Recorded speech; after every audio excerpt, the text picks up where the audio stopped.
I am calling the special meeting of Town of Gibsons Council to order on May the 5th, 2026 at 1:00 p.m.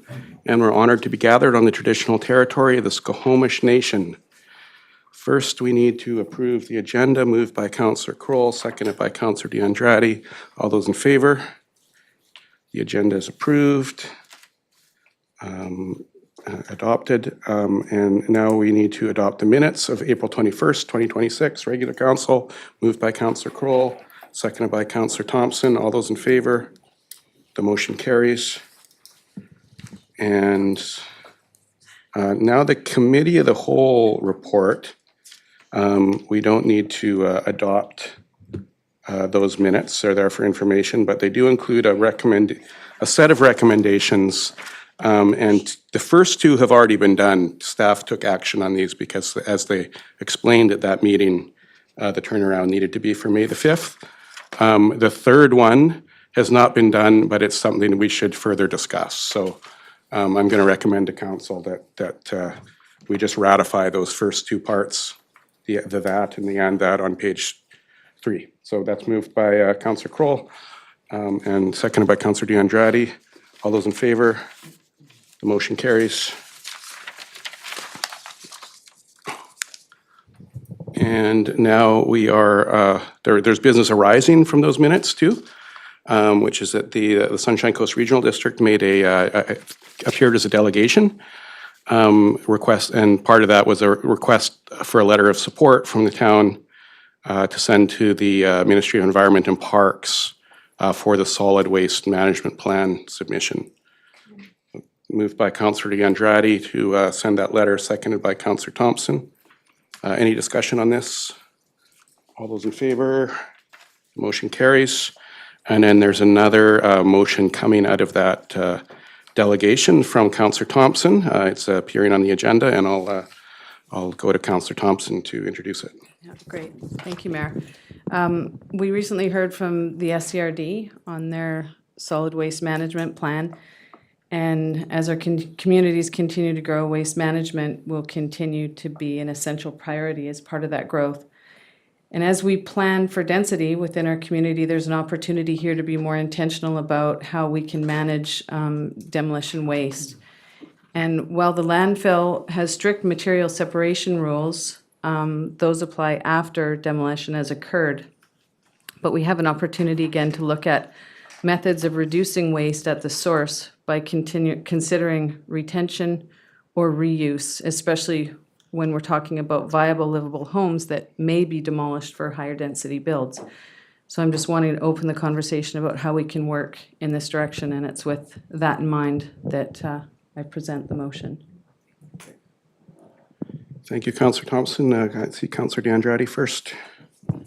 Thank you, Mayor. Yeah, I was really pleased to see this motion because we have discussed this in the past. We have options, even that we had conversations, but I appreciate the motion because now staff will take it to the next level. So thank you very much. Councillor Kroll. Thank you, Mayor White. Yeah, I certainly support the motion, and there have been occasions, the property just next to Weingarten Park, there were several homes on that property, and a couple of them were moved and repurposed. So, you know, it can be done, and I think it's something we definitely need to look at, you know, that provided, you know, they can meet code and provide an alternate form of construction while construction costs are certainly so exponentially high. So I certainly support the motion. Thank you, Councillor Lumley. Oh, I thought I saw you. Maybe you're motioning for something else. But I'll just add that these,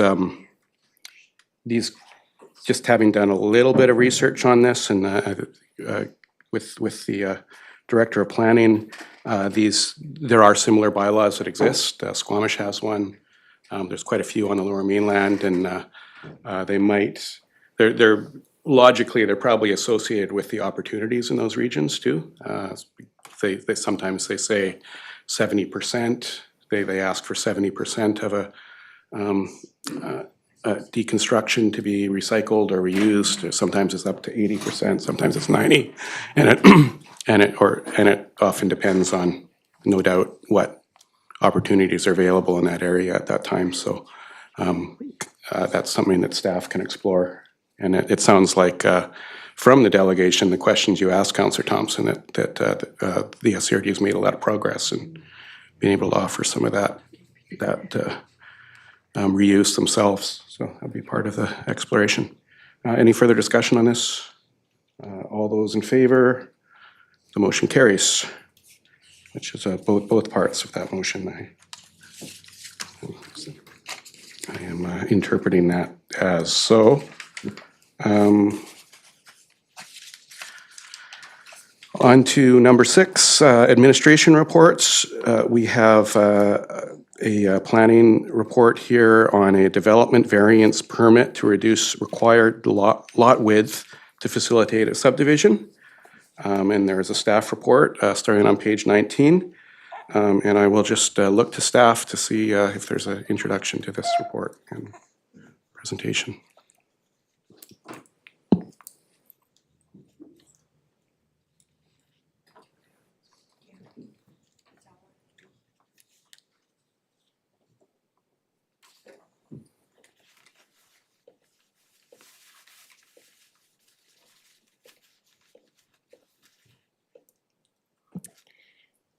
Good afternoon. This variance is to reduce the minimum lot width to facilitate a subdivision in the RL1 zone. The subject property currently has one detached dwelling on it, and the previous applications proposed a higher density than what the zoning allowed in the form of duplexes and triplexes for a total of 6 residential dwellings on the subject property. At the time, this was too dense for the zoning and required rezoning. However, as we were nearing the completion of the new OCP and zoning bylaw, the applicant withdrew the application in hopes that the implementation of the small-scale multi-unit housing would allow what is being proposed. The recently adopted zoning bylaw number 1342, 2025 allows up to 4 units on the property and does not support 6 units. Therefore, the applicant proposes subdividing the property into 2 lots and building 3 units on each lot.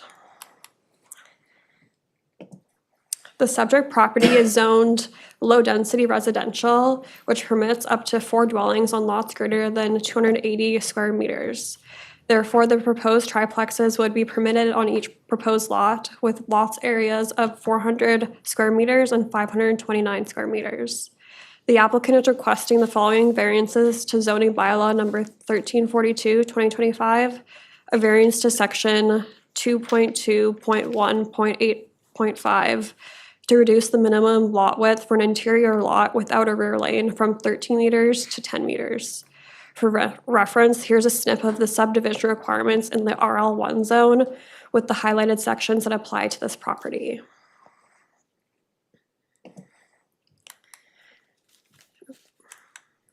And here is a site plan showing the proposed lot widths as part of this variance application. And this is also in the staff report. In terms of neighborhood impact, this proposal is different from the earlier version council reviewed. The height has been reduced, the building is stepped into the landscape, and the design aligns with the updated zoning framework that now supports small-scale multi-unit housing. Staff does not anticipate significant negative impacts on neighboring properties. The variance is needed to enable a subdivision that would allow additional small-scale multi-unit homes. While the lots do not meet the minimum width requirement, the shared access easement still achieves the intent of the bylaw by providing safe access and functional site design. Approving the variance may create expectations for similar applications in the future, but each would still be evaluated on their own merits. The variance itself does not change land use or increase density. Any additional units would come through a future subdivision application that must comply with zoning.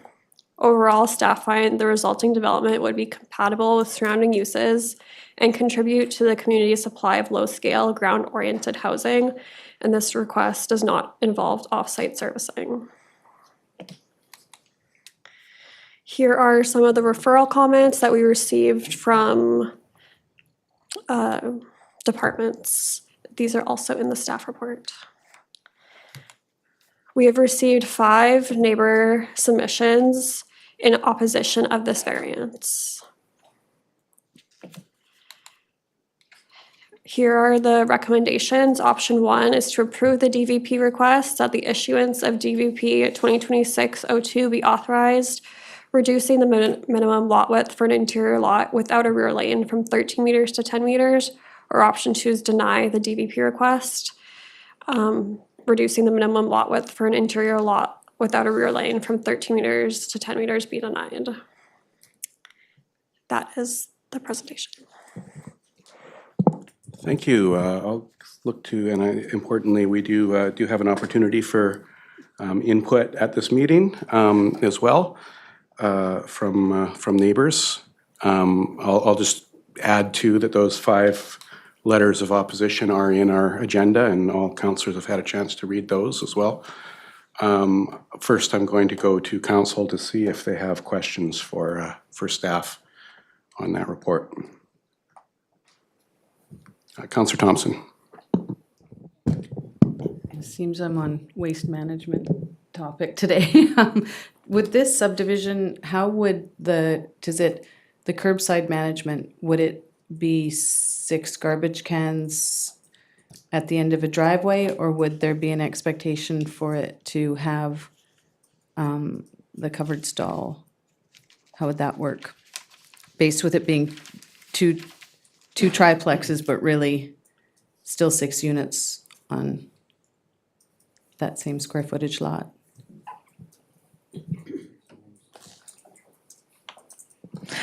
Go ahead. Thank you, Mayor. So through the mayor, I don't know the bylaw, the waste management bylaw well enough. There is, what we typically do is ask the applicant what their preference is. But generally, it has been the town's preference when there's more than 4 units that they get their own waste management area on site. But I have to look into the bylaw to see if that's a requirement or if it's still up to the applicant to decide. Yeah, because it's interesting with the shared driveway with the 2. I was just wondering how that would work along Gibsons Way with that many garbage cans. Thanks.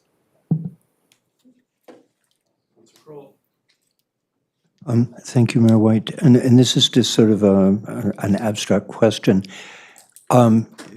Because you immediately think when you see the shared driveway, sort of like as occurs in common space and strata complexes, would the proponent be allowed to build 2 triplexes on this site as a strata titled property?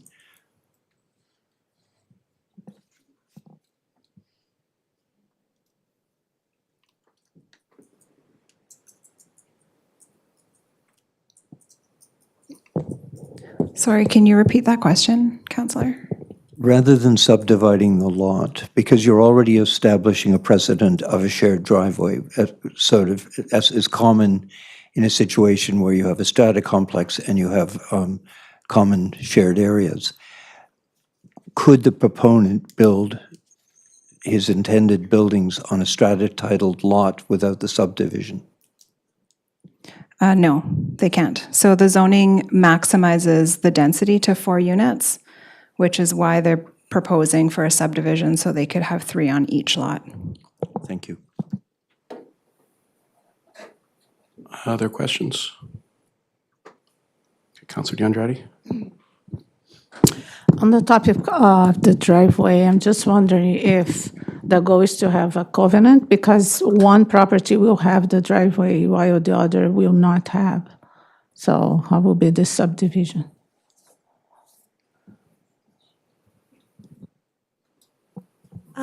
Through the mayor, it would be a shared easement on both properties. Councillor Lumley? Yeah, through the mayor, I just wondered what, obviously we just rezoned the whole town, and what would the current zoning allow based on this property size? Through the mayor, the current zoning would allow 4 units. Okay, I guess one follow-up question I have then is that part of the staff report explained this is considered to be not an increase in density. So is that to do with per lot, or I don't understand how we compute that if the subdivision changes it from 4 to 6. Go ahead.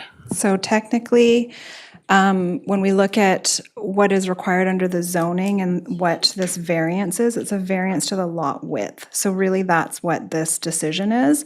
The implication, if they do subdivide, would be 2 lots and then full zoning on each lot. So in the end, the outcome would be a higher density, but for the purpose of this variance and the section that we're varying in the zoning bylaw, it's not a density number, it's a lot width number.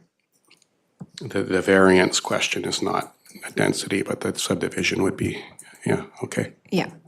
Other questions? Okay, well, let's open up the meeting to for input for anybody who feels affected by this variance.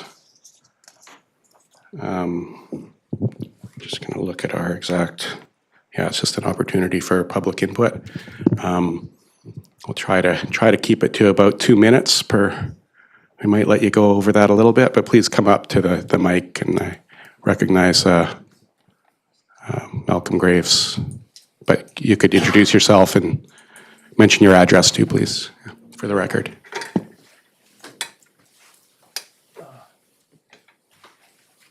I'll try and keep it. You just need to press the button.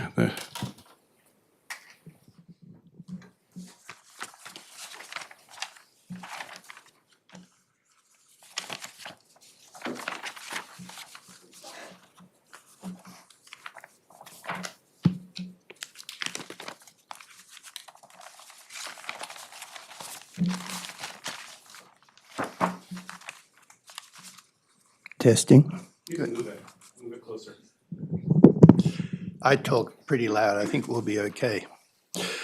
Good afternoon, Mayor and Council. My name is Malcolm Grave. I live at 559 Gibsons Way, immediately next door to 565 Gibsons Way, the subject property. Thank you for the opportunity to speak to the development variance permit for the proposed 565 Gibsons Way subdivision. I want to make a comment first. My wife and I and surrounding neighbours, we all agree that more affordable housing is needed in Gibsons, so that's not the issue here. But the emphasis on more affordable. We also appreciate the efforts of Megan and the planning department, because I was running around last week trying to get some more information so I could speak to this issue. My first comment is, in some areas, and there was a short discussion on the driveway, I just found there was insufficient information provided to the town, and it was all just the representations of the owner, which I look at as being subjective. And I think we would all like to deal with the facts. So I'm going to reference the staff report as we go through here. And page 2 of the staff report, the last paragraph. This design minimizes impacts on neighbors by condensing the footprint and meeting the height regulation with only 2 stories at the rear. My answer, and the answers from my neighbors, is no. It does impact us directly. There's single-family houses there, some with basement suites, and now we're going to have, if this subdivision was approved, 6 units. The second, in the same paragraph, it says, this proposal aligns with the official community plan for sustainable and affordable medium density infill development utilizing existing infrastructure. I don't want to go into this, but I've already heard that it's going to be higher density. That's a big concern. But that would be part of the development permit later on, as I understand it. But it should align with the OCP. Myself, a lot of the community, we put a lot of time, you, Mayor, councillors, staff here. We have an OCP where the ink is hardly dry, and yet we have a variance permit before us. I also wanted to point out that it doesn't sound significant when you say it's just a 3-metre reduction, but 3 metres is 10 feet, and putting it into percentage terms, that's 23%. We're nearly at a 0.25% reduction. May I refer you to page 3, figure 2, the proposed site plan. Driveway configuration, there were some questions. I put a comment, I don't understand, not enough detail provided to planning. Maybe that can be detailed later. But I have a figure with a concrete driveway. I don't know where the driveway goes. It goes up the left-hand side of the building or the side closest to us. In fact, there's been an existing driveway there for a long time. I don't know if it goes at the back of the building. There's just insufficient information, I find. I now refer you to page 7 of 8. And it talks about the existing driveway to 565 Gibsons Way. It's the second paragraph there on page 7. Is at and or crossing the southern property line onto 559 our property, as per bylaw 1175. No driveway crossing shall be any closer than 1.5 metres.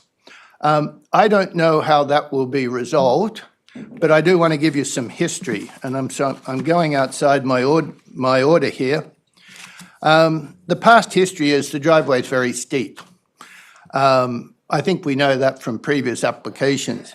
The aquifer must be fairly close to the surface there because water flows heavily down the driveway during periods of heavy rain. So we have a steep driveway with a lot of water coming down at certain periods of the year, especially in fall and winter.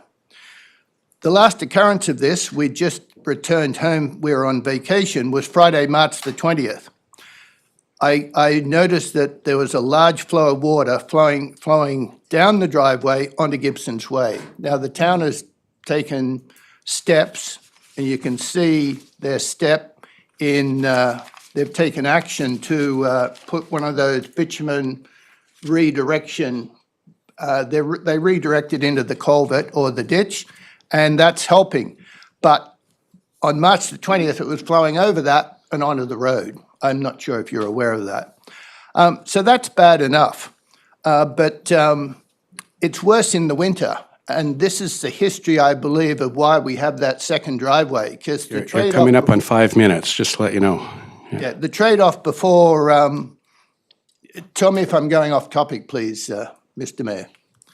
The trade-off is, You are coming up to 5 minutes. okay, I mean, it's not about the topic. Okay. We need to give other people a chance to submit too. okay. So in winter, it freezes over. That's why the other driveway, because my understanding, and we were able to continue it on, is that the cars couldn't get up the driveway, so they parked in that separate driveway, and the trade-off is we were allowed to use the driveway, and that's the history of that particular area. So the issue is it freezes over, it makes it dangerous and impossible to go up or down it. We understand about the driveway. Okay. I think we should probably allow others to speak as well. I don't have a problem. Can I come back? Yeah, but if we're going to be like, yeah, you can. But can I you summarize? will Can you wrap it up. summarize I will wrap it up the rest in- because we've I will heard a wrap it lot up about in- the driveway. I will but- wrap it up yeah. in 3 minutes. Is Okay. that fair? How about 2? I'll try. Okay. Okay. So the driveway itself is dangerous. And I've got some pictures to hand out here. And the reason I say this is you come out to a blind corner. I think councils, we've heard about the driveway. We understand and we're familiar with the driveway too. Okay, so you're aware of the access. I can move on. Yes.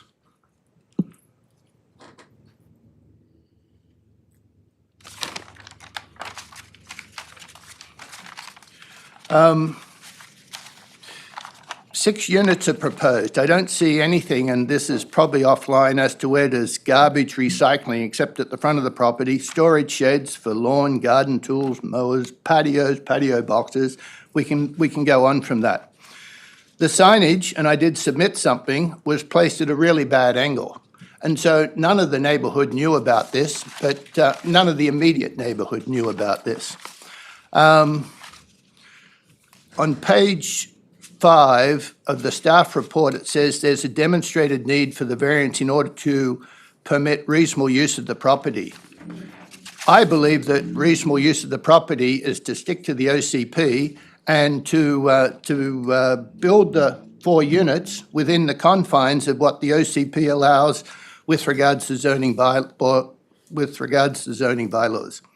Therefore, for all these reasons, I find that the Mayor and Council should deny the DVP request.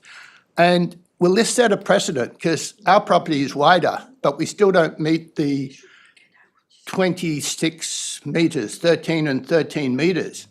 So not that we have any plans to subdivide, but it was addressed in the staff report, but I think that's a really good, really important concern that I'm sure you've considered. Right. Thank you, Mr. Grave.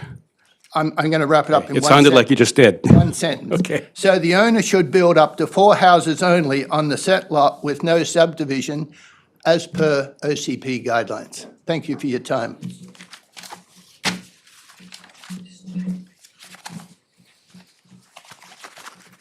Does anyone else wish to speak on the variance application?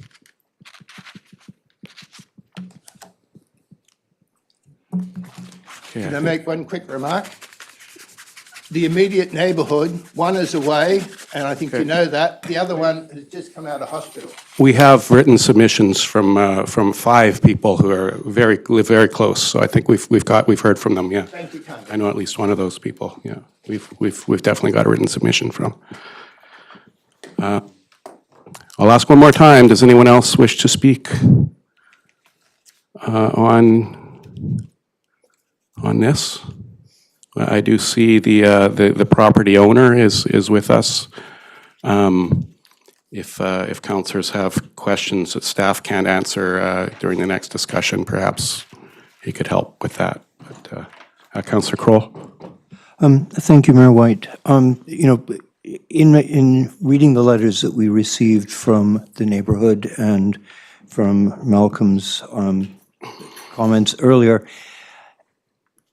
one of the problems, and even I found it reading the report, is all we're dealing with here is the subdivision. We don't have a visual of what potentially could be Clarification, built. sorry, I really, because a subdivision came up during the submission too, and I was going to interrupt then, I want to interrupt now. Are we looking at a subdivision application right now? Because that's not what I thought. Go ahead, please. So, We need clarity on this Okay. because it keeps being described that way. Okay, I'll try and clarify it. What you're looking at right now is a variance. What the variance would do is it would allow for subdivision. So if they wanted to apply it differently to get 6 units, they could have applied for a rezoning to increase the density, but that wasn't what was applied for. What was applied for was a variance to allow for subdivision. But the actual subdivision application would be a separate That's separate. process. That Yes, hasn't okay. been received yet. Okay, I just want to make sure we're clear on that. Okay, please continue, Councillor Kroll. Thank you, Mayor White. So it ultimately, we're looking at the potential of connecting dots. The variance would permit a potential in the future subdivision. But I think a lot of the concern that I was sensing that was expressed in the letters that we received from the community was they didn't know what was going to happen on this property. And that sort of generates an element of concern and fear. How big is it going to be? What's it going to look like? And all these other issues that were brought up, even by council, like with garbage and recycling and so on and so forth. The other thing I'd like to point out is there are a lot of communities in this world where they allow 16-foot wide lots. And they've created really interesting neighborhoods. I'm not suggesting that we go to 16-foot wide lots throughout Gibsons, but there are areas where it has been done. They've become beautiful character neighborhoods. And it's helped solve we're 2 square miles.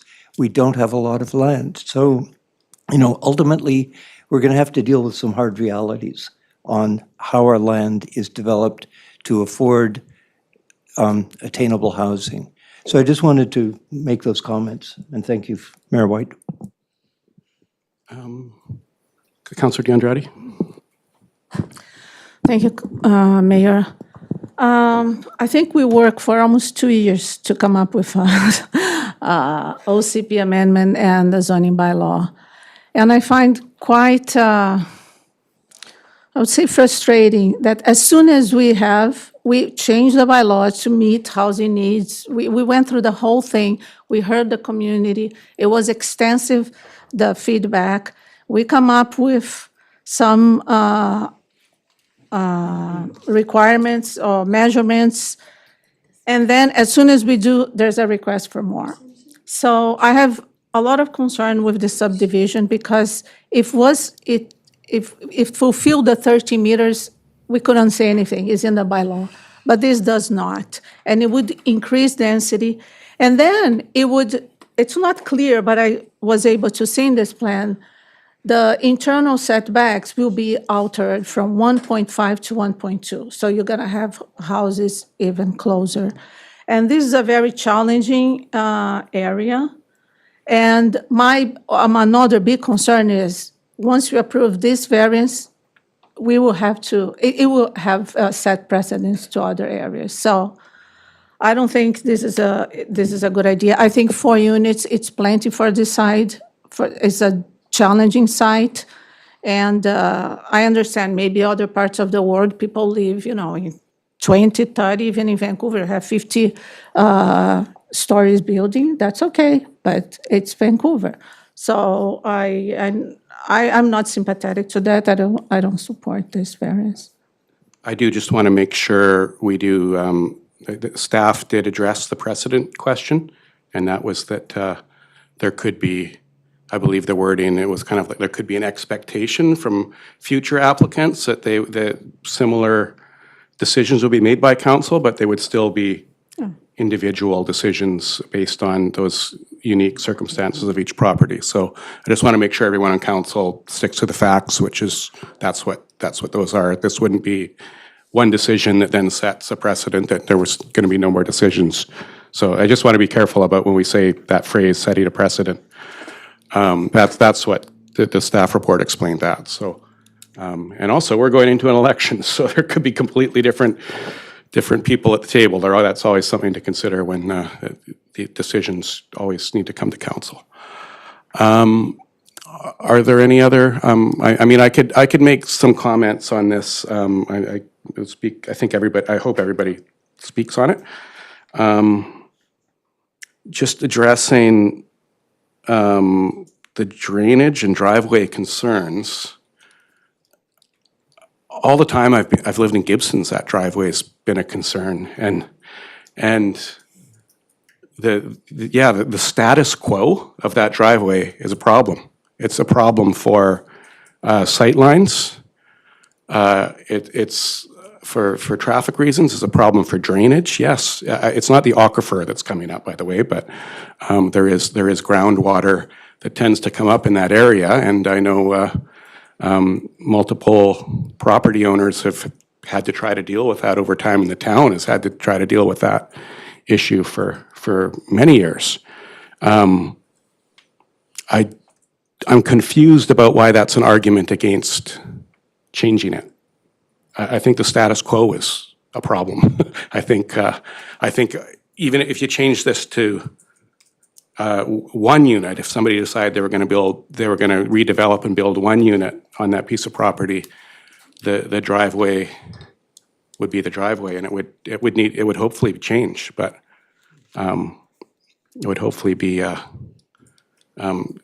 particularly changed to pick for better sight lines, because there's kind of a wall of brush there right now, which is dangerous. And also this drainage issue would need to be addressed by any kind of redevelopment, whether it's one house or four houses or two triplexes. So I'm not a big fan of the status quo of that situation. So I'm not. It is dangerous, and there is a drainage problem, and it's especially dangerous, as Mr. Grave pointed out, in the winter when that water can freeze. Councillor Kroll. Thank you, Mayor White. When I looked at the proposed site plan, that was the one thing that I was really encouraged when I saw, was that the driveway was being moved from the south property line to the north property line, which hopefully would reduce the steepness of it and the visibility in the location of it, and getting it from that south area of the property line where the water seems to be the biggest problem. It could only be an improvement.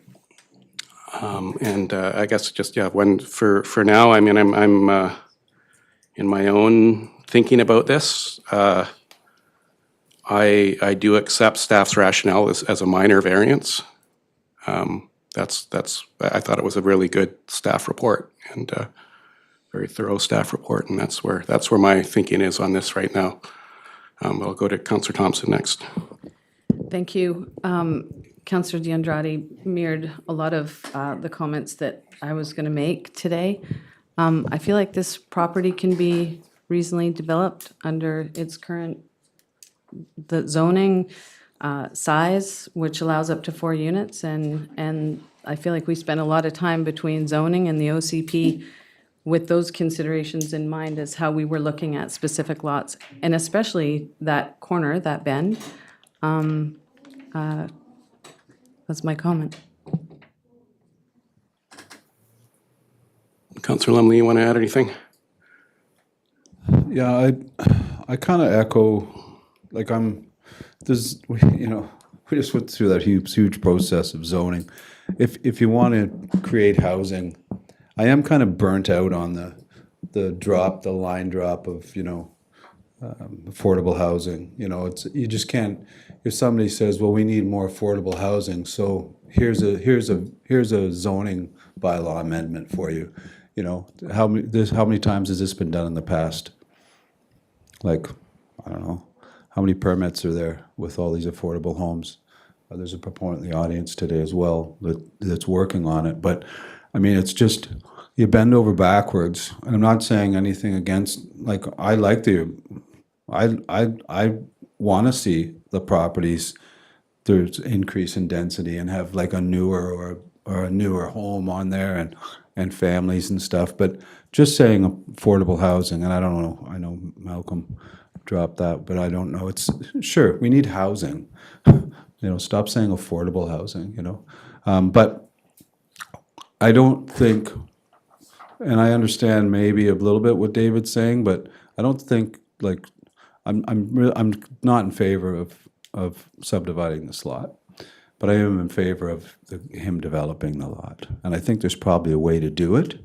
And I think a lot of it is like we have to wrap our minds around like smaller homes, better designed homes where you have a place together.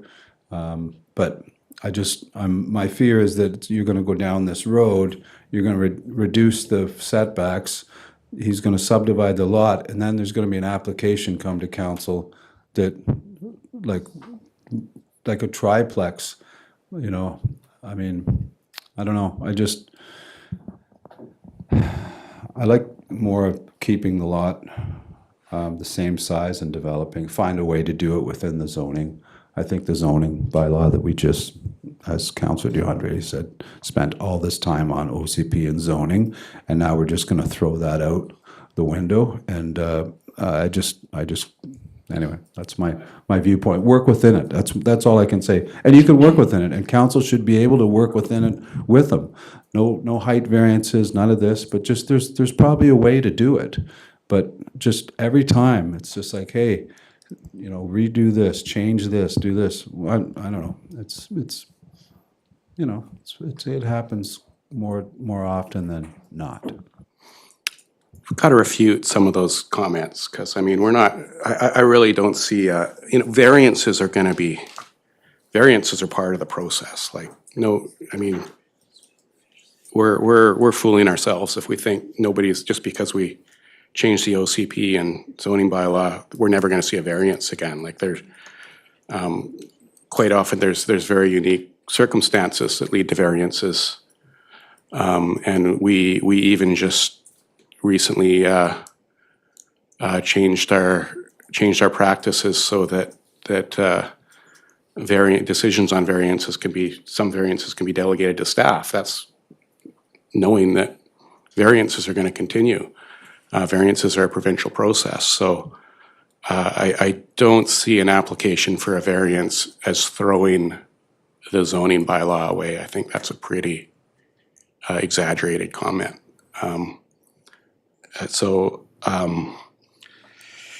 But I agree. I'd like to see something happen here. I think staff has been working a lot with the property owner, and this is a way that something could happen here. I mean, that this isn't something that's coming unilaterally from the property owner. I think it's more that trying to make things work on a challenging lot with the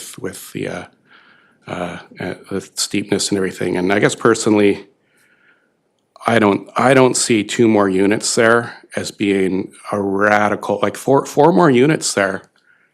Four units, which is allowed now on that lot, that's going to be a big change. That's already going to be a big change, and I know neighbors aren't going to like it, and I appreciate it. It'd be a big change in my neighborhood too. But that's kind of the gradual change we're looking at right across BC.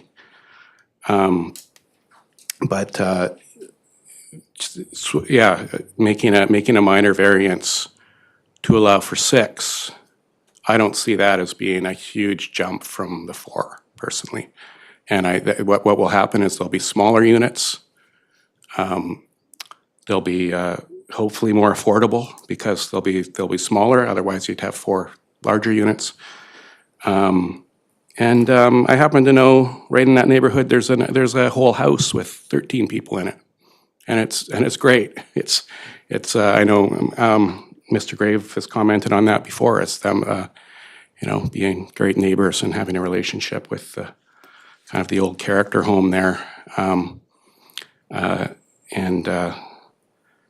is an added. There's not a lot of cars associated with that house, so there'd need to be a little more consideration of traffic management. But I'm not against density, especially when it can add to some affordability. So that's where I'm coming from on this. Councillor Lumley. My other comment was, I don't know if anybody else on council, when they looked at the overhead shot, it just screamed, put the 2 lots together and, almost dispense with the Gibsons Way driveway and have flat parking off of North Fletcher and have a development that I mean, I'm obviously doesn't, but that just popped into my mind. As soon as I looked at the picture, I went, well, imagine if both lots could be developed together. Anyway, I know that's not what we're talking about, but Councilor Andretti? Thank you, Mayor. I just want to reiterate your comment about gradual. We did expand it, the amount of housing gradually. We just approved the updated OCP exactly for this purpose. So I think it's a little bit, not gradually to force another big jump, another 50% of we just have allowed. So I just want to make a comment on the gradual. Okay,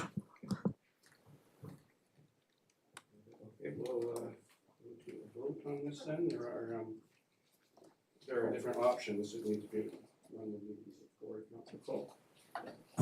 Just one comment is, this property has been the subject of our conversation going back 2 years to 2024 when he first brought a project for 2 duplexes with secondary suites, which ostensibly have been 6 units, which technically he could have built at that time on the property, if I'm not mistaken.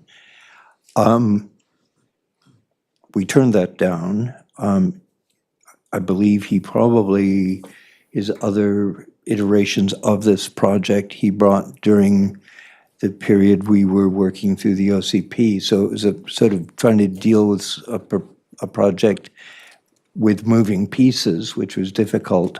So I appreciate the fact that he's come up with a creative way of creating housing.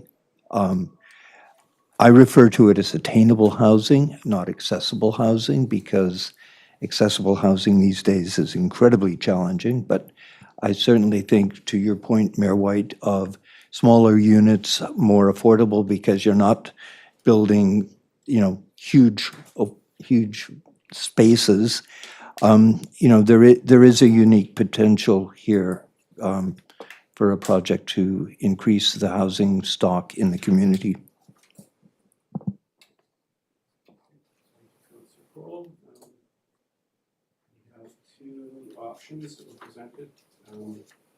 One is option 1 to approve the DVP request, authorizing reducing the minimum lot width from 13 meters to 10 meters. And then there's another option to deny the DVP request.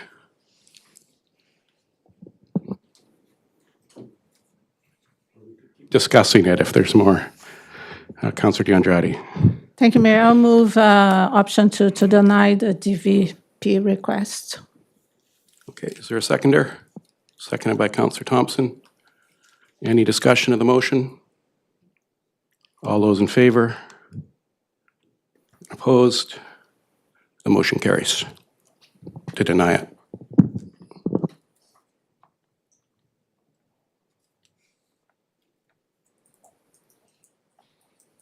So next on the agenda, we have bylaws.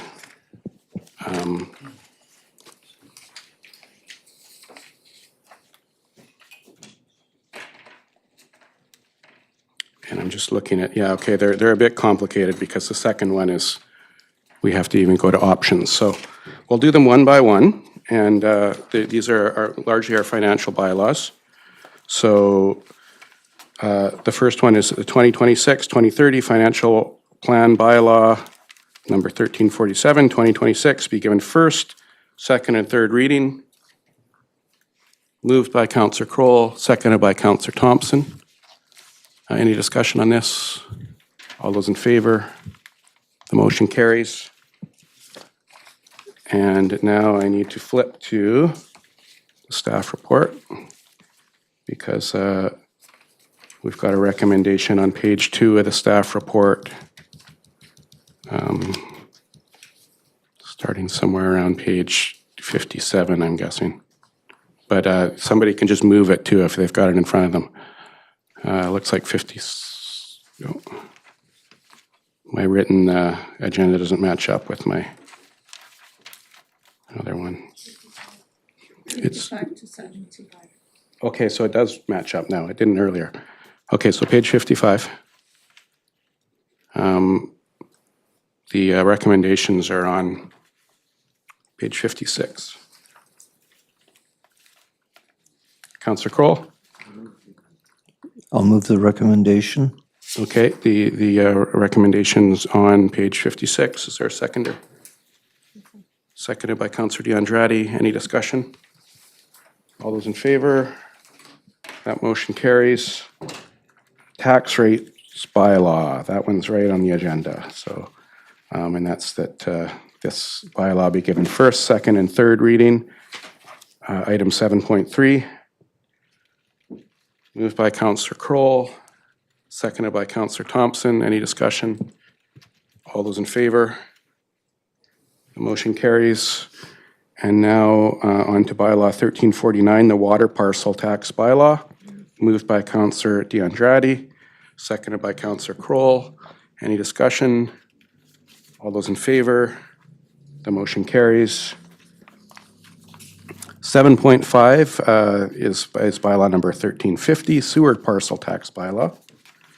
Moved by Councillor Kroll, seconded by Councillor Thompson. Any discussion? All those in favor? Any opposed? The motion carries. 7.6 is bylaw number 1351, community recreation facilities parcel tax bylaw. And that's first, second, and third reading. Moved by Councillor Kroll, seconded by Councillor Thompson. Any discussion? All those in favor? The motion carries. And then 7.7 is bylaw 1352, the drainage parcel tax bylaw. Looking for a mover. Moved by Councillor Kroll, seconded by Councillor DeAndrade. Any discussion? All those in favor? The motion carries. Sure. A comment on 7.7 specifically? No, I just want to make a comment on all these bylaws, just for the public, that we have extensive discussions about them. Oh, We are it's been just, months and months. This is not just the final approval. Yeah. And now, now I just want to make sure I haven't got an updated agenda here, yeah. So 7.8 is the Armours Beach Improvements Loan Authorization Bylaw. And we'll need some more discussion on this one, for sure. I had even, just going into this meeting, I just want to let councillors know, I'd even suggested that maybe we would refer this to a June meeting, but we did a little more explorations with the ministry, and to do any alternative approval process, any process. Maybe I'll go straight to our corporate officer who's ready to explain this. Anyway, we would need the motion anyway for whatever comes next, I believe, so. Yeah, thank you, Mayor. I just got an email back from the ministry just a few minutes ago, but if we decide to proceed with the AAP process, we would need to move readings today to move forward to make the 80-day deadline. If we decide to go to assent vote and have a referendum question on the ballot, then we can push it to the June 2nd and prepare a staff report. And still, we would still need to move the bylaw readings and still have time for that. So this is even new news than what I had earlier came today, in. yeah. So, but I guess my question is then, could we, do we still need to make this step either way to do the assent vote though? So doing it today, we're not necessarily specifying, it looks like in this motion. Well, I guess maybe it is with the bylaw. Correct. We're specifying that it's be specific to an AAP and not an assent vote. We will still need to move readings for the bylaw regardless, so whatever direction we choose. Sorry, I'm not sure I understand the question. Well, would we need to make this motion either way, even whether we're doing an assent vote or an AAP? Correct. But, and either way, like, it's just that with an assent vote, we can wait a month Yeah, if we want to. yeah. Yeah, if we want to make that decision today. Councillor Kroll. Thank you, Mayor White. And this is just a question. If we approved the AAP today, the question I'm going to ask are, what are the cost implications, AAP versus referendum? Like, I know we're not doing a standalone referendum because it would be tagged on to the election on the 17th of October. But if we don't have to do a referendum in October, is it saving us money? Well, typically, through the mayor, typically an AAP process is a more economical process to go through if there isn't an election. But because we have an election coming up in the fall, we can tie everything into that process and we won't have any additional costs other than maybe one extra ad in the newspaper for scrutineers.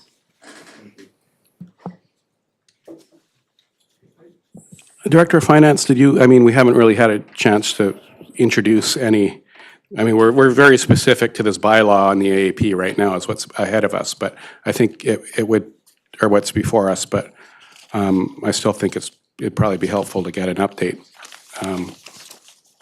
from you, so please go ahead. Absolutely, Mayor White. A lot has happened in the last week. So the feasibility study for this project was actually concluded Thursday, April 30th, and the budget work concluded mid-afternoon last Thursday on final receipt and clarifications from the marine side of the project and the land side, leading to the answer of all the things we discovered and revising our contingency and being absolutely certain we could do the project as scoped with a $10.35 million budget. So that was a bit of a shock to everyone I've spoken to. So we've needed a couple of days to think it over. Starting this weekend, one train of thought was, well, looking at the project as its scope, what would you start looking at? Was there any way of reducing the scope? And on Monday, in discussions with the mayor and the CAO, it's like, well, if there are, let's explore them as quickly as possible. So we know are we only having a $10 million project? Is that all we can do, or is there in fact another one? So working with the project architect, we've established that you could basically have all the core elements of this project. You would just have all the access on one side. You wouldn't have two sides of access anymore. And you'd still have all the accessibility and all of that. And you can do that for just over $7 million. And then if you make sure you keep in the universal access into the ocean water and the sauna house structure, whether you use it for a sauna or not, that would bring you up to about 7.6 million. And senior staff's recommendation back to council is we would feel more comfortable with the reduced scope project than the 10 million one. What that means in terms of parcel taxes to people who would live here, because the idea is the town's 20% share would be funded with debt and then it would be shared across all the parcels, is we would be back to the original estimate, which was $48 a parcel per year for 20 years. And then if you just add the additional items to make sure that the universal access stays and structure on the ocean platform, that goes up to $52, so almost no change. So it's, if council would prefer that we stay within the $7 million envelope and accepts the advice that yes, all the core elements is still there and this would function just fine, and it would still be consistent with the feasibility study we just completed, and it would still be tie in with all the work that Swim Drink Fish has been doing with us.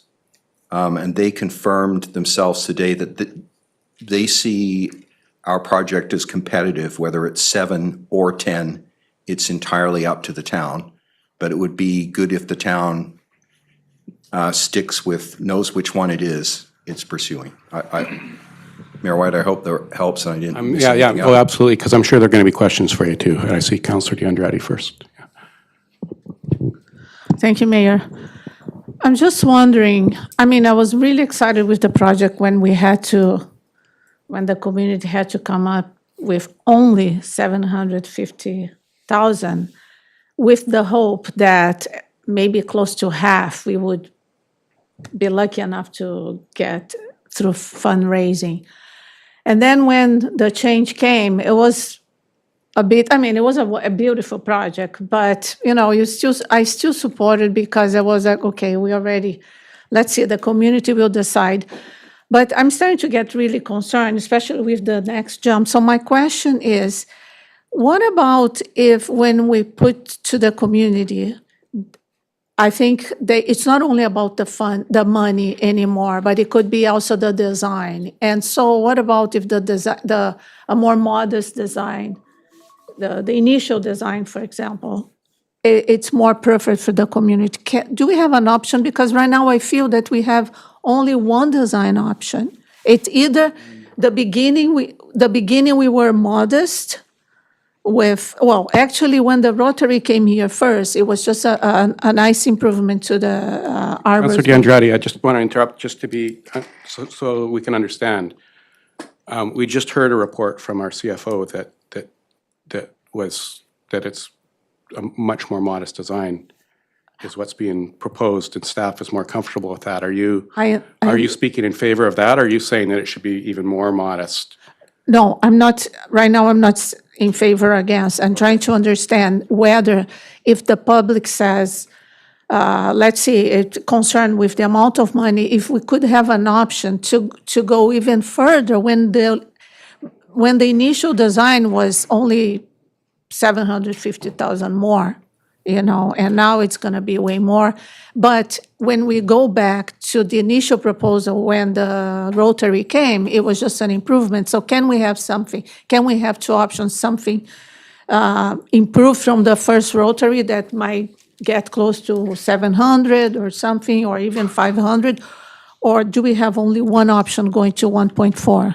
Well, sorry, 8 million, that will be around 1.5, I guess, the part that the community Okay, portion. well, we're already having demands to go even further. But I'll go to Councillor Kroll first too, because I think he wants to speak. Thank you, Mayor White. This whole decision ultimately lies with the people of Gibsons. We can approve a process by which they can respond to, and that's what we're dealing with. To the Director of Finance's update on the situation, I would certainly support the reduction in funding. I think everyone is sort of struggling with additional costs in their lives, but there are people in this community that we haven't heard from, and quite frankly, I think the opportunity right now that we're extending, I would certainly move that we address the concept of the AAP at a reduced scale, the Director of Finance just brought to our attention. If the community turn that down, and they turn down a referendum, then perhaps we're back to what Councillor Giandretti was referring to with the project that was brought to us by Rotary of just extending the logs in the swimming area so it on a low tide, people can still get their feet wet. But I think all we're doing today is setting the process in motion that the public are going to have an opportunity to tell us how they feel about that. And that's the important thing, is we have to hear from the community on how involved, their commitment to this project. At the end of the day, we may get turned down with the funding. Right now, we're on a short list, but we don't have a guarantee that we're going to get the money. So I think there's actually a lot there that you just even covered, and it's not even just one decision today, and because part of it is this update that we just received too. It So wasn't I would necessarily on the agenda. move that we look at the reduced process, drawing back slightly on the scale of the project to something a little more affordable, as was outlined by the Director of Finance. And I'll leave it at there for now. Okay, so do we have some wording for that of just supporting scaling back the project, and is that necessary, Director of Finance? Yes, Mayor White. The project was of the full scope at $7 million at the end of January. That's the project the Committee of the Whole looked at recently. So our updated information is, yes, you can have all this scope, but when you factor in a range of matters of all kinds into that budget, to have certainty you can afford to build this, you need to have $10.35 million committed. So Council, Committee of the Whole have never approved paying for that scope of project at 10.35. So what staff are suggesting by way of update is that it's possible to still remain in the $7 to $7.5 million budget area, but we will have to remove some parts of the project that conceptually are wonderful, but in terms of absolute must to make the project work as it's conceived, we can live without that in the project. And that will get us back to a project whose scope can be paid for $7.6 million. I've got some, I still have to address some of the things that Councillor, so I've got, trying to remember a lot of things, but Councillor Lumley wants to speak as well, so. But actually, I think there's an important piece we need to bring up. Okay, go ahead. Councillor Andretti raised a number of items that are worthy of additional information. So when Armour's Beach Project Phase 2 with the Rotary was in process, the design work of what to do there never moved beyond conceptually we'd like to do these things. And it wasn't, at least in any time scale that we're aware, going to be funded. So this opportunity came along and we looked at it. And at the time we said, okay, well, the minimum project size they do is $3.75 million and our 20% share would be whatever it was. But the motions at that time were at this amount or whatever additional amount is needed to do a project. So the work the town did was taking into account things like the location we're working with and the tides and all of that to come up with a meaningful project that Swim Drink Fish would be interested in funding. Meant a lot of options and things just automatically fall off the table. Like if you want a pool that's going to be available all the time, it's got to be out in the low tide zone. If you want a pool that can be used all year around, you're either going to have a sauna or a way for private sector barges to come in. So a whole bunch of things were provided for, and we only went as far as that. And that's what we discovered, at least on our first go at costing it all, before double checking environment and all these other things, was the 7. So nowhere along the way did we ever Thank you, Director Wallace. I think we need to keep having discussion, as I've got councillors waiting, and I've got some things that, and I want to reiterate what you just said though too, because I can go back 12 years here. Armour's Beach, and even prior to that, Armour's Beach was a huge priority for council. It was in our strategic plan two terms ago, and with some contributions at the time, including community amenities contribution from one development. It's the only development that's kind of major development that has been built over that time, and some donated time, I believe, too.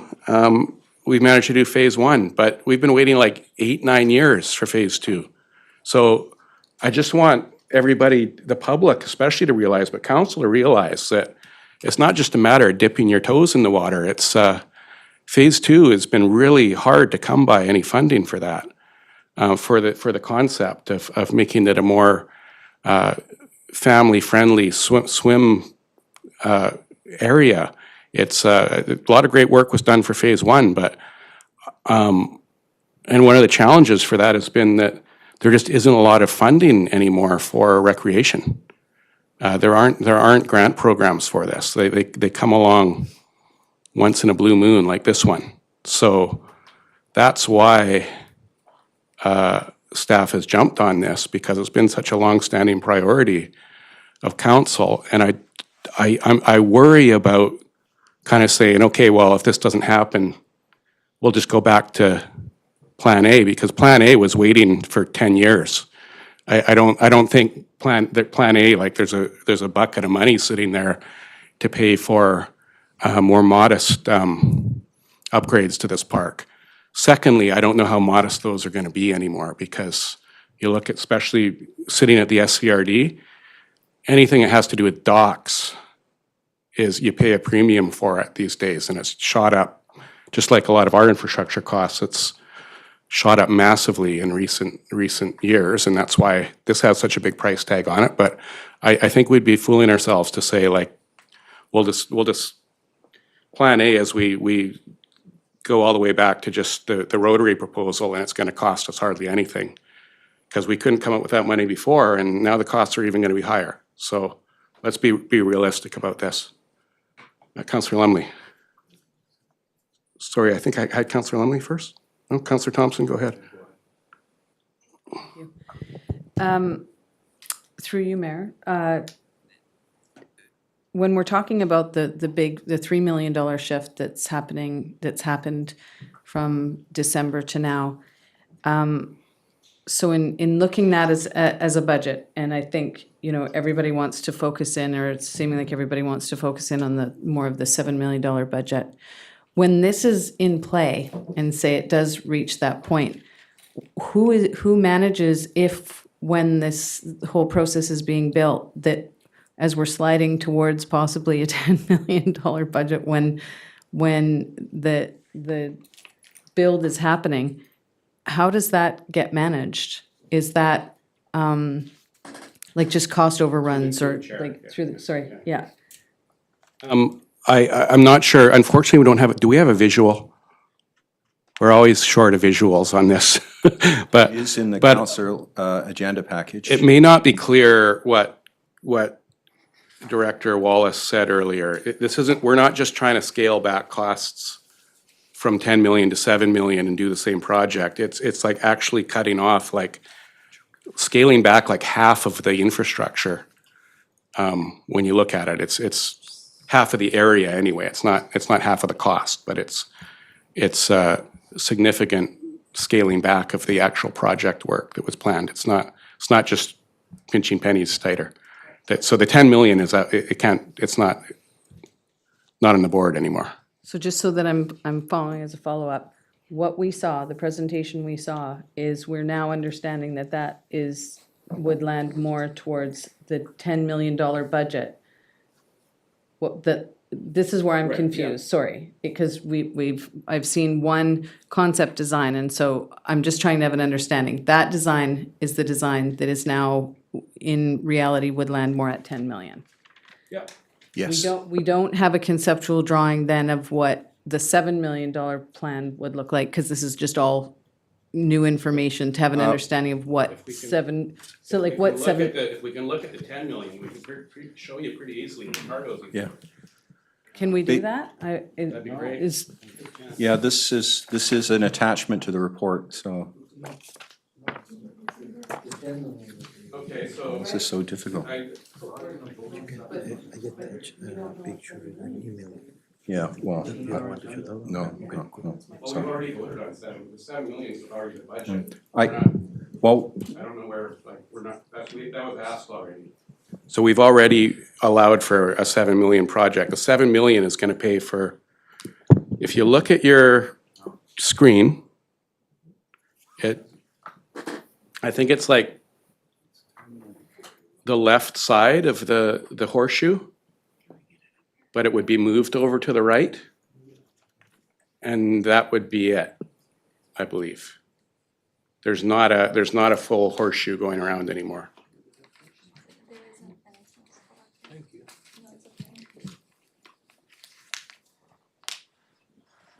Councillor Kroll? Thank you, Mayor White. We did initially approve the 7 million. What we've now discovered is that cost has escalated to potentially 10. So what we're saying to staff, to my thinking, is try and keep it to the 7 million figure and come up with however that's resolved. But what's really on the agenda today is, are we approving the borrowing process so we can move forward and get public input on it? Well, that's a bit of a question, too. The recommendation is that the Armors Beach Improvement Loan Authorization be given first, second, and third reading and forwarded to the BC Inspector of Municipalities. That's what's on the agenda today, not what it's going to look like. And hopefully we approved previously a budget figure that we were sort of working with. So that's right. Yeah, that authorization bylaw, does that have a figure in it? An updated figure, or is it the old figure? Yes, Mayor White, it allows for borrowing up to $2.1 million. A project at 7 million would be borrowing around the 1.4, 1.5 level. The bylaws is structured this way because you set later on exactly what you need, but when you pass it, you make sure the upper limit will accommodate whatever ultimately is approved by council. Because this bylaw is to go to Victoria for review just to see that in form it makes sense. Okay, and does still, this goes back to my earliest questions. If we vote to send this to Victoria, does that compel us to immediately start an AAP as soon as they approve it when they come back? Or does that give us the option still to say, okay, is there another decision point where we can go, okay, now that Victoria's got back to us, we can do an AAP, or we can take this approval and take it to a referendum in October? Or we could decide just, thanks for your work, Victoria, but we're not going to do anything at all. Yeah, so thank you for the question. I think we need to have direction as to how we proceed, because there's very detailed timelines and they're different for an AAP process as opposed to an assent vote. So we need to know which direction we're going so we can meet those timelines. The bylaw will still need 3 readings regardless of which way we go, and then it's off to the Inspector of Municipalities for approval. But there's an 80-day timeline that we need to meet. So July 29th is our golden number, and we have to meet that. We can't have approval prior to, if we're going to a referendum. And so it's a complicated answer. And that's assuming that we would do both. We would have if we needed the referendum for a backup, which correct, and we can doesn't do that. excite We me could too much. proceed to, excuse me, sorry. We could go to AAP, and then if that failed and we didn't meet the elector approval, we could go to referendum and still meet that timeline by the 80 days. So we could do either And or. this is another important discussion for council to have, is that the kind of the steps, the rationale that we want to take going into this? I'm a little more inclined to go, why have the two? Why, if it's defeated, maybe it's defeated.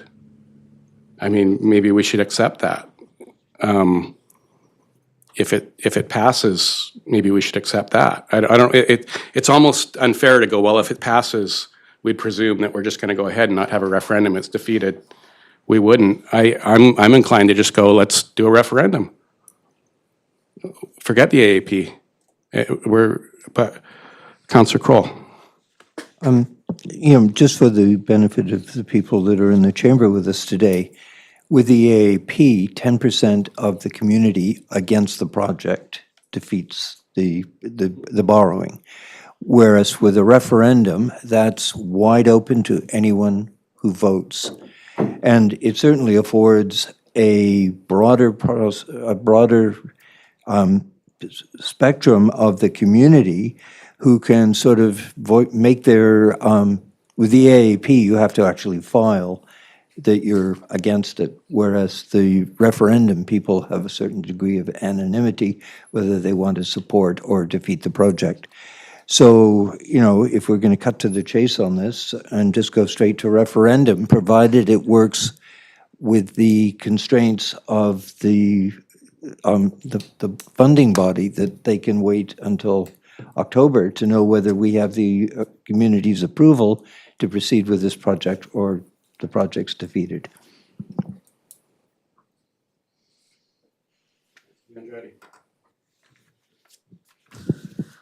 Okay, I haven't gone through a referendum before, but I think I would like, the uncomfortable with the AP is because if one person doesn't make it, then we accept that the community wants, and it might not be the majority. That's the part that makes me nervous.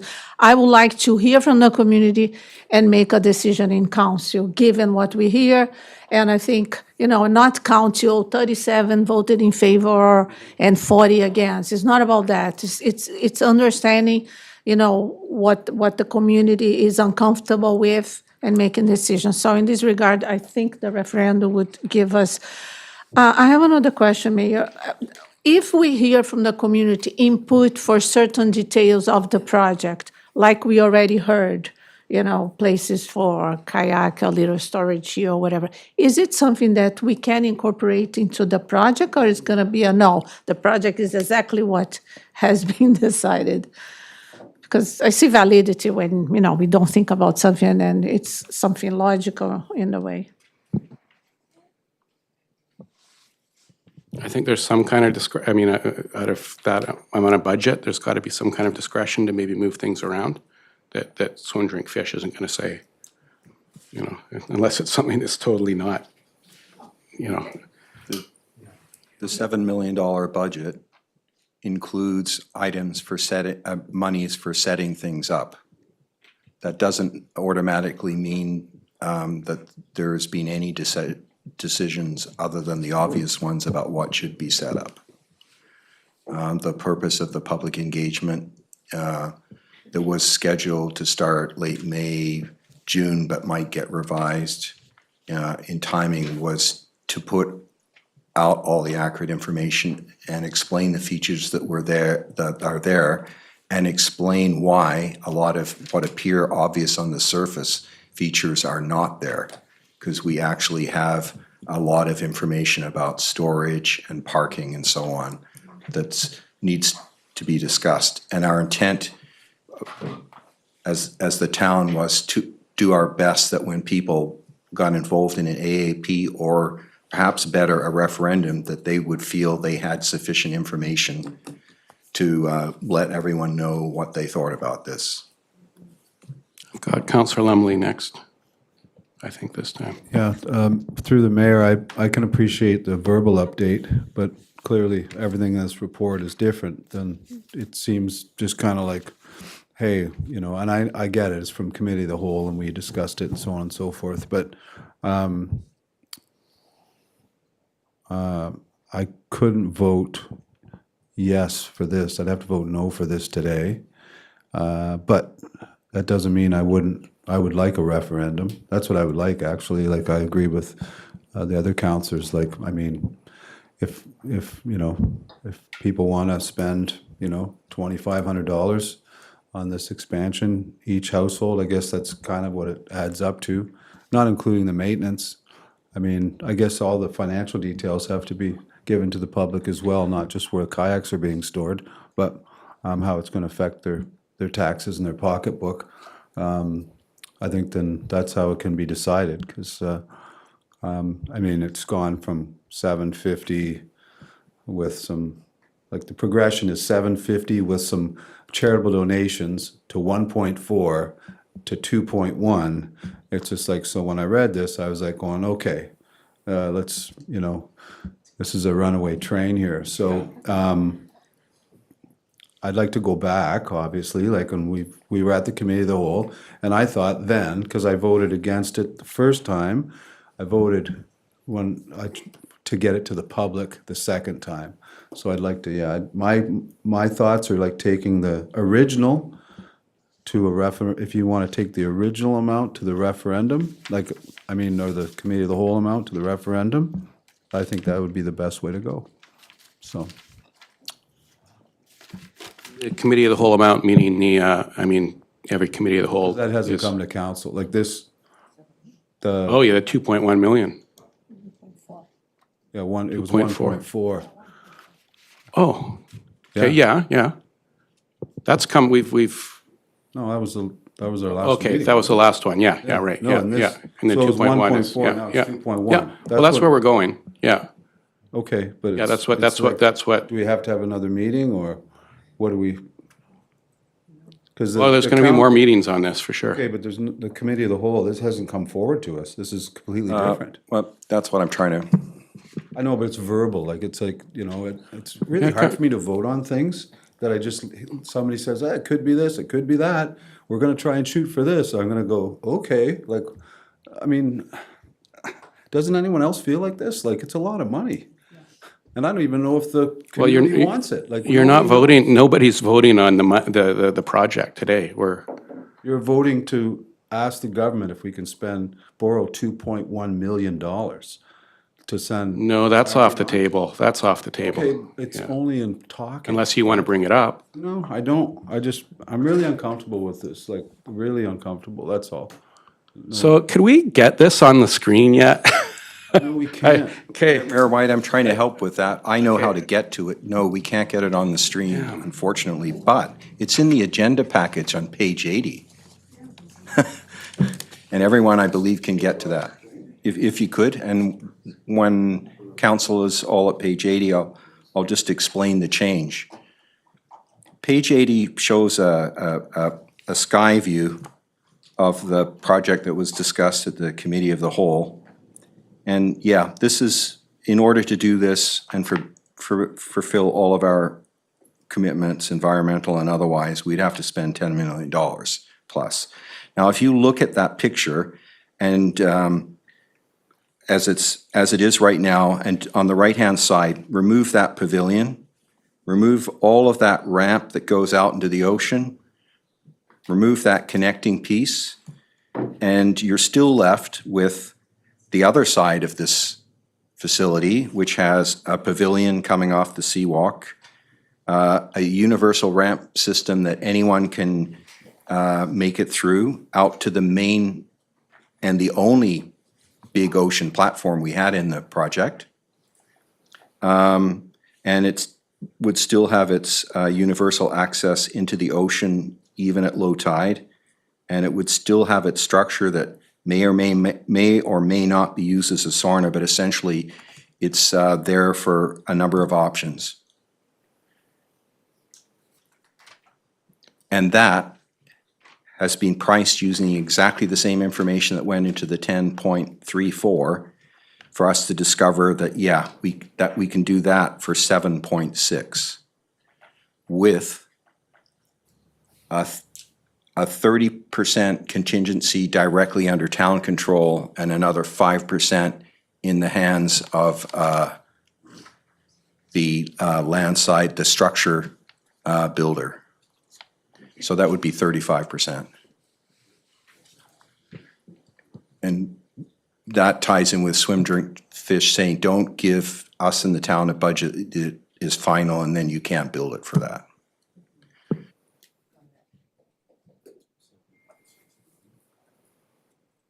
I think I've got Councillor Kroll first. I had his hand up a while ago. Thank you, Mayor White. I'm sensing that, you know, the best route to go on this would be to go referendum as opposed to reaching out with this, the borrowing proposal. So although we have this on the agenda, do we vote on it and defeat it with the motion that we proceed with the referendum option, and that between now and the 17th of October, we do information sessions to make the public aware of what this proposal is and what its cost implication to the community is going to be? No one's moved a motion yet, so no motion needs to be defeated. Yeah, yeah. Councillor Lumley? But 7.6, you said 7.6, right? Sorry, through the mayor? Was it I did, plus 35%? including. Includes it? Yeah. Okay.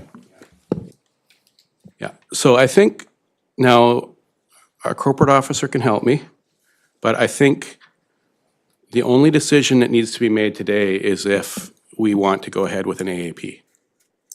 And I'm hearing from at least two councillors who've said, and myself, who feel like we're just like, why would we go for an AAP if we can still meet get a broader participation in a referendum. So I see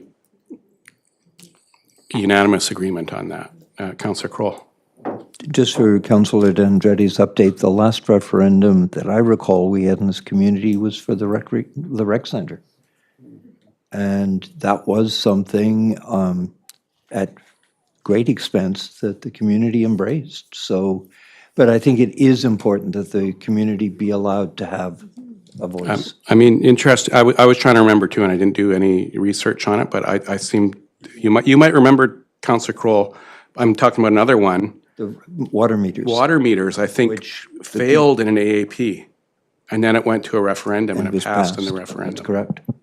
When more broad, and that's a pretty easy one to look at and go, thank God that it came through somehow. And you look at today, Yeah. where it's put us because of the water meters, it's opened doors for grants because of our conservation of water, so. So I think, the hard part with AAPs is if 10%, say 5 to 20% of the population participates in an AAP, whether it's defeated or passes, council's kind of left going, well, what does that mean? Does that mean that everybody who's on one side of it got out and chimed in, or does it mean that that's reflective of the entire community? Whereas if we go to referendum, we can get that answer straight out in terms of voters anyway. I do think one difference though too is I'll ask our corporate officer, is the AAP limited to property owners? Or everyone on the voters list can vote in the AAP? Okay, thanks. Did you have something else, Councillor Kroll? I was just going to make a motion that we ignore item 7.2. Or you could just ignore it. And that we proceed with public information moving towards a referendum on the 17th of October. Okay. I'll take the latter part of the motion, because I think the first part's out of order, but do we need that, though? I think importantly. I want to check with corporate officer, and also the timing of it.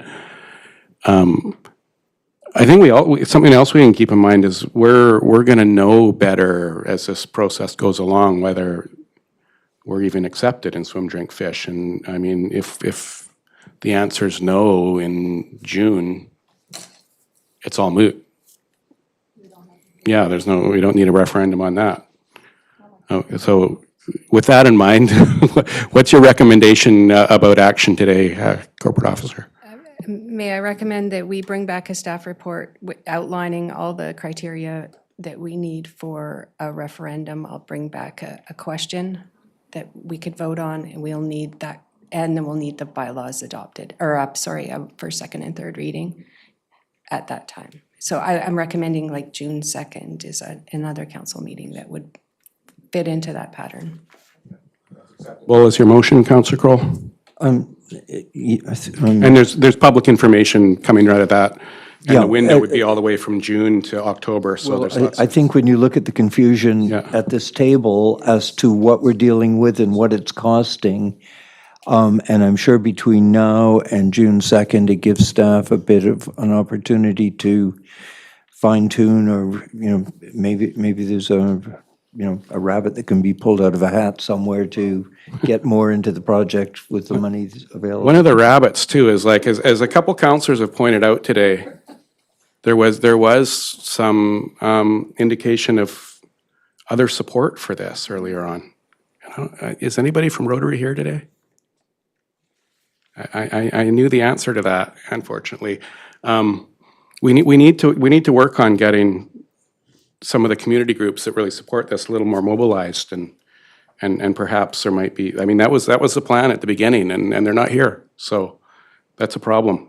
So we've got a month to work on that as well. CAO? Through you, Mr. Mayor. On that latter point, if I may, we are still engaged with the Rotary, although they're kind of waiting for our process to go, but they're trying to obviously clarify what their role will be in the project. Just one other piece that I want to suggest perhaps the council consider is to, in terms of motions, is to limit that budget if there's a sort of a ceiling, and direct staff to revise the scope to be within that budget, because those pieces are missing from the future report. So we don't want to just assume to do that. Councillor Kroll? Thank you, Mayor White. To the point of other funding, there was some money, I believe, that was being held in trust by the community. I forget the lady's name, who is very involved with swimming in the community. You're right. And that money, I don't know how much is currently in that. Yeah. Yeah. So, Waiting for something that would be be appropriate appropriate for what you want. there's nothing more appropriate than this, and there could be an acknowledgement with the project to how she was so enthusiastic about swimming in the community. So, but I'm not sure how much is in that fund currently. I don't know exactly either, but I know it's more than 100,000. Mm-hmm. It's in the six figures, And, yeah. Under 5. yeah. And we've had our eyes on it. So, Will something about swimming come along? and Yeah. part of the public engagement was intended, or is intended, to include a capital fundraising campaign. That hasn't gone anywhere. That's still part of this, with or without the other community groups' help. I mean, with the hope that perhaps we could raise through that half of the current debt figure of approximately 1.5, that would still be great. And if council certainly seems to feel that this amount that's in reserve would be eligible out there, that would be a great way of starting it, by just saying, hey, we already have so much. What can everybody else do? Thank you. No, I just want to make sure, I kind of have a motion from Councillor Kroll. I don't think it was seconded, was it? That was what Tracy was suggesting, was to get that part forward. Does everybody remember that? No, okay. Please. All that was remembered was Is that okay rabbits if out of we a hat. just Get that motion done? Yeah, okay. Do you want me to just kind of rephrase? Just that staff will bring back a report outlining the criteria and the scope of a referendum for, to tie into the 2026 municipal general election, and all the steps that we need, and reducing the scope to 7.6 million. 7.68. Oh, sorry. And we've got a seconder for that, so is there any further discussion on that motion, Councillor DeAndretti? Sorry, Mayor, I don't know if it's the motion, but I'm just trying to understand, because I have been really interested in the fundraising, obviously. How do we present the public how much money we are fundraising? Because obviously, the full amount will be 1.5 million, a little over 1.5. But I'm just trying to understand how we balance that, because if we knew how much, if it's 600, we are going to the public say it's only 1 point, it's just 900, but how do we? Are you speaking to the Muriel Haynes Fund? Oh, well, Wait a there minute. is this one, I believe it's 600 or- over 200, Yeah. this Yeah, but what do you funding. mean, But I'm saying there's, Well, we've because got- I remember proposals, perhaps even the community market will help us in the fundraising. How do we conciliate the fundraising with the conversation with the public, how much we have it? And I'm just a little bit uncertain how this process is going Well, to be. we've got a number of months, I can say that much. I mean, the referendum would be October 17th, so. What, CFO? There's no doubt staff will be bringing some information forward on the public engagement activities. And as part of that, we can certainly bring forward a part that's dedicated to the capital fundraising, and we can revisit the groups that have been involved to date and where they're at, and this reserve.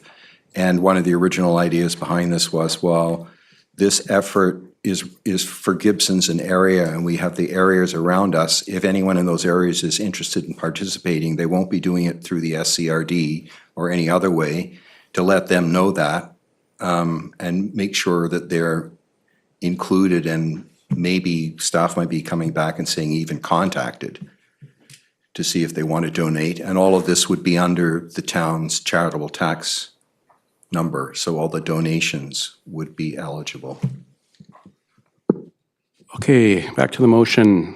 All those in favor? The motion carries. Corporate Officer? Yeah, Councillor Thompson, yeah. Would it be helpful to put forward, I mean, I think it's obvious, the Muriel Haynes Fund. Would it be helpful to confirm that right now, as putting that forward as, yeah, to integrate it into the report? Let's move that the potential of the Muriel Haynes Fund supporting this project be integrated into the staff report. Mayor, as a reduction of the town's debt component. right? Yeah, that's, I think that goes without saying, but yes. Not to increase yeah, we'll come out with another, yeah. I know it's good to make sure. So, Councillor Andretti? Thank you. Just a final, and that the strategy would be, how, just what the Director of Finance explained, could the strategy, how we're going to fundraise and the participation be also included in the report? I just want to go to the first motion right now. Is there a seconder on that for the Muriel Haynes Fund? Seconded by Councillor Kroll. All those in favor? The motion carries. And I don't know if we're going to have to work on the fundraising, but Yeah, could we not get into the minutia of who's fundraising and how much it is? I'm sure. I mean, I think as CAO said, there's conversations with Rotary ongoing, and Yeah, if there is people interested and they're going to give money, I guess this town will probably constantly update, like, the public, so.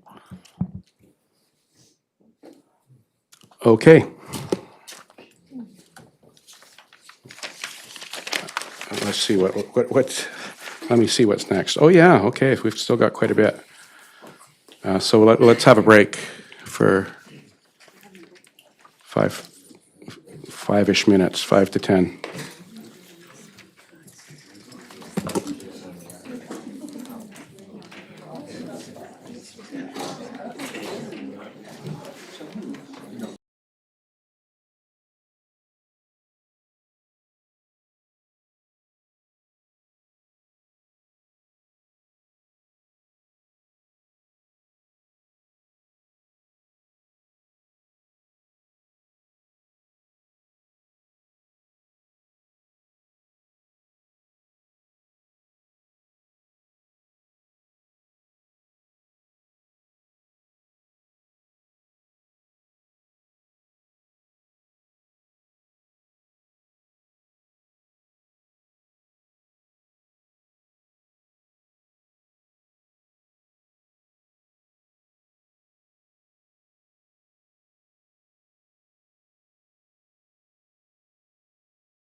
Okay, we're reconvening. Are we ready for that?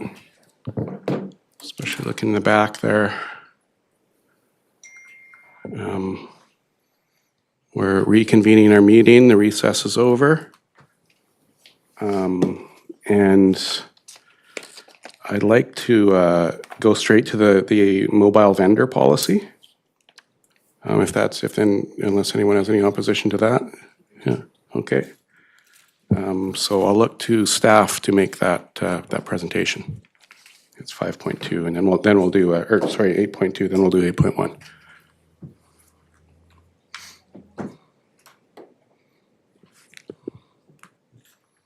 We do have a presentation, but I think the connection's not working. So unfortunately, you're not going to get the presentation, but we can still present.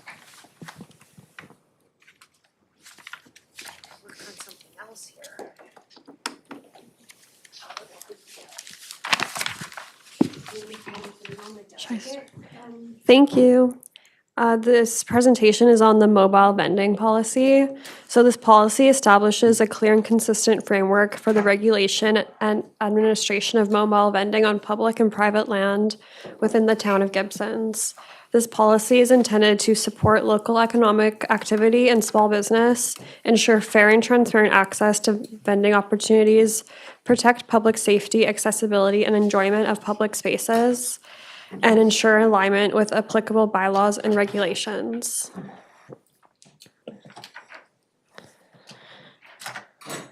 Section 4 of the mobile vending policy outlines the permit framework. To operate as a mobile vendor in Gibsons, you need both a business license and a mobile vending permit. The business license alone doesn't authorize vending. The permit specifically approves where and how you can operate. Every vendor must hold both documents. Oh, yay. Slide 3.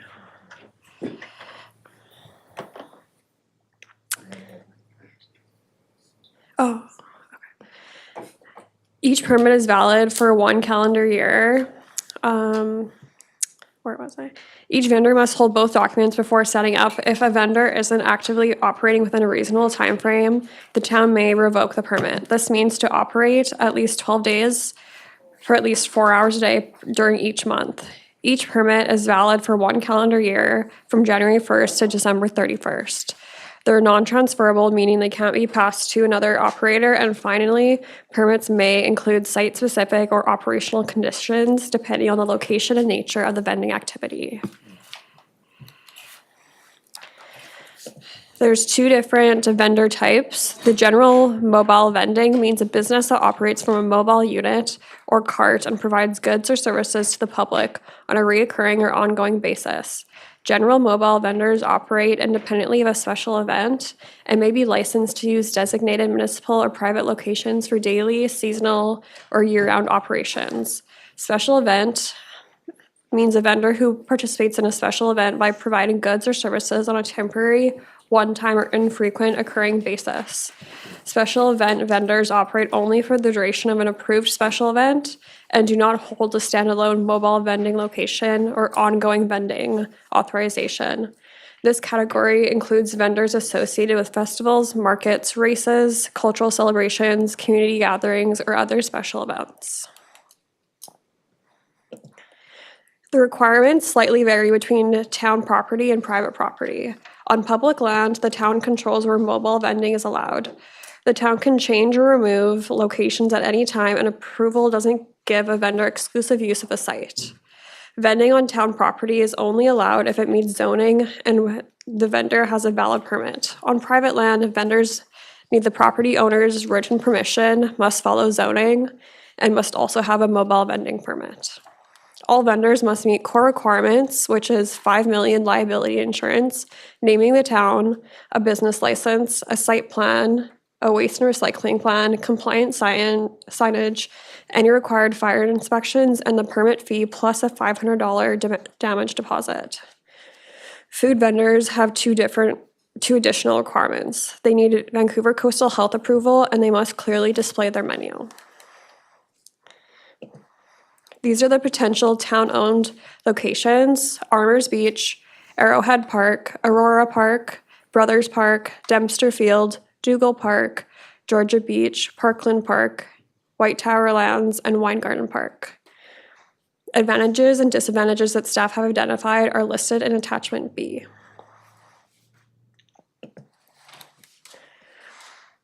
Applications are to be submitted annually by May 1st, and for this year, the date will change depending on how this policy proceeds, and the applications reviewed by staff through an internal process.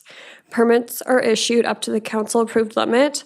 If applications exceed available permits, the town may use either a scoring system or a lottery. Evaluation considers sustainability, amenities, compatibility with surrounding uses, community commitment, past compliance, and diversity of offerings. If a permit remains open after May 1st, applications are accepted on a first-come, first-served basis. Previous permit holders are not guaranteed renewal. Additional vendors may be approved for special events.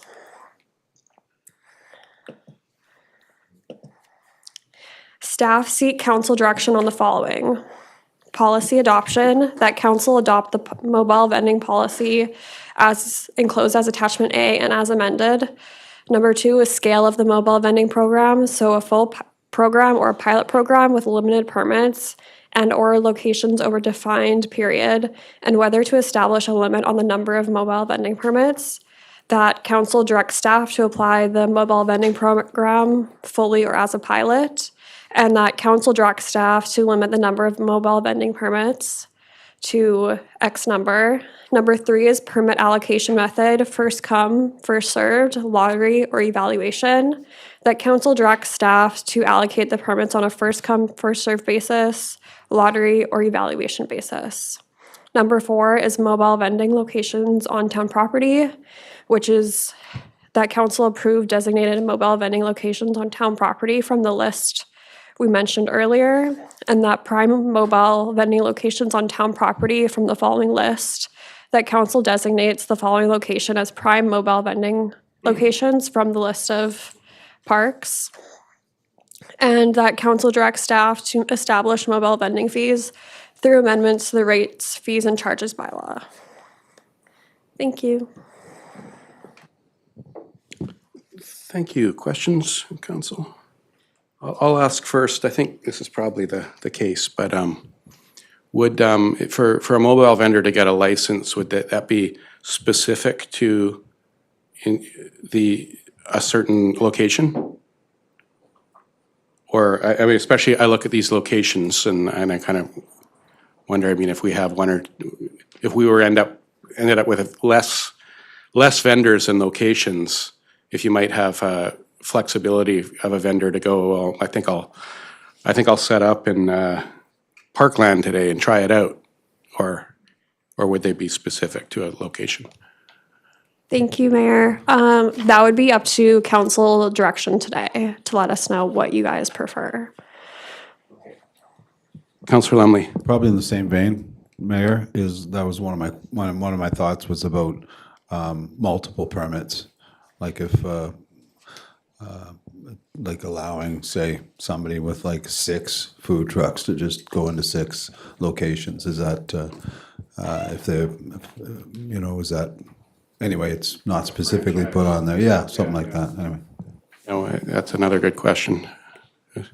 Go ahead. We have included that provision that they have to operate for X amount of hours per day, per week of the month, so that we don't get any situations of them taking up a prime location. So I think that might address your question there. I think it was more giving, well, yeah, I guess it depends. I mean, giving someone it has to do with that flexibility I mentioned too. If somebody got a license and then said, okay, well, I've got 5 trucks and I'm gonna use my license to set up in multiple locations at once. yeah, Director. Thank you, Mayor. So I think that's a good point, and I think it might depend on how you want to scope this policy. You might want to look at limiting the number of vendors per location, which can be included. So say Armour's one spot, Wine Garden one spot, you might want two, or you might want to leave it open and see what happens, and then we can respond with issues that have come up and then scale the policy back. So part of this, like part of these recommendations or options here are to try and figure out if council wants to open it up town-wide to to all the locations, or do you want to pick 3 locations and say maximum 10 business licenses or 10 mobile vending licenses be issued? That's where we need direction, because it could go in any direction at this point. Yeah, we got that much anyway, yeah.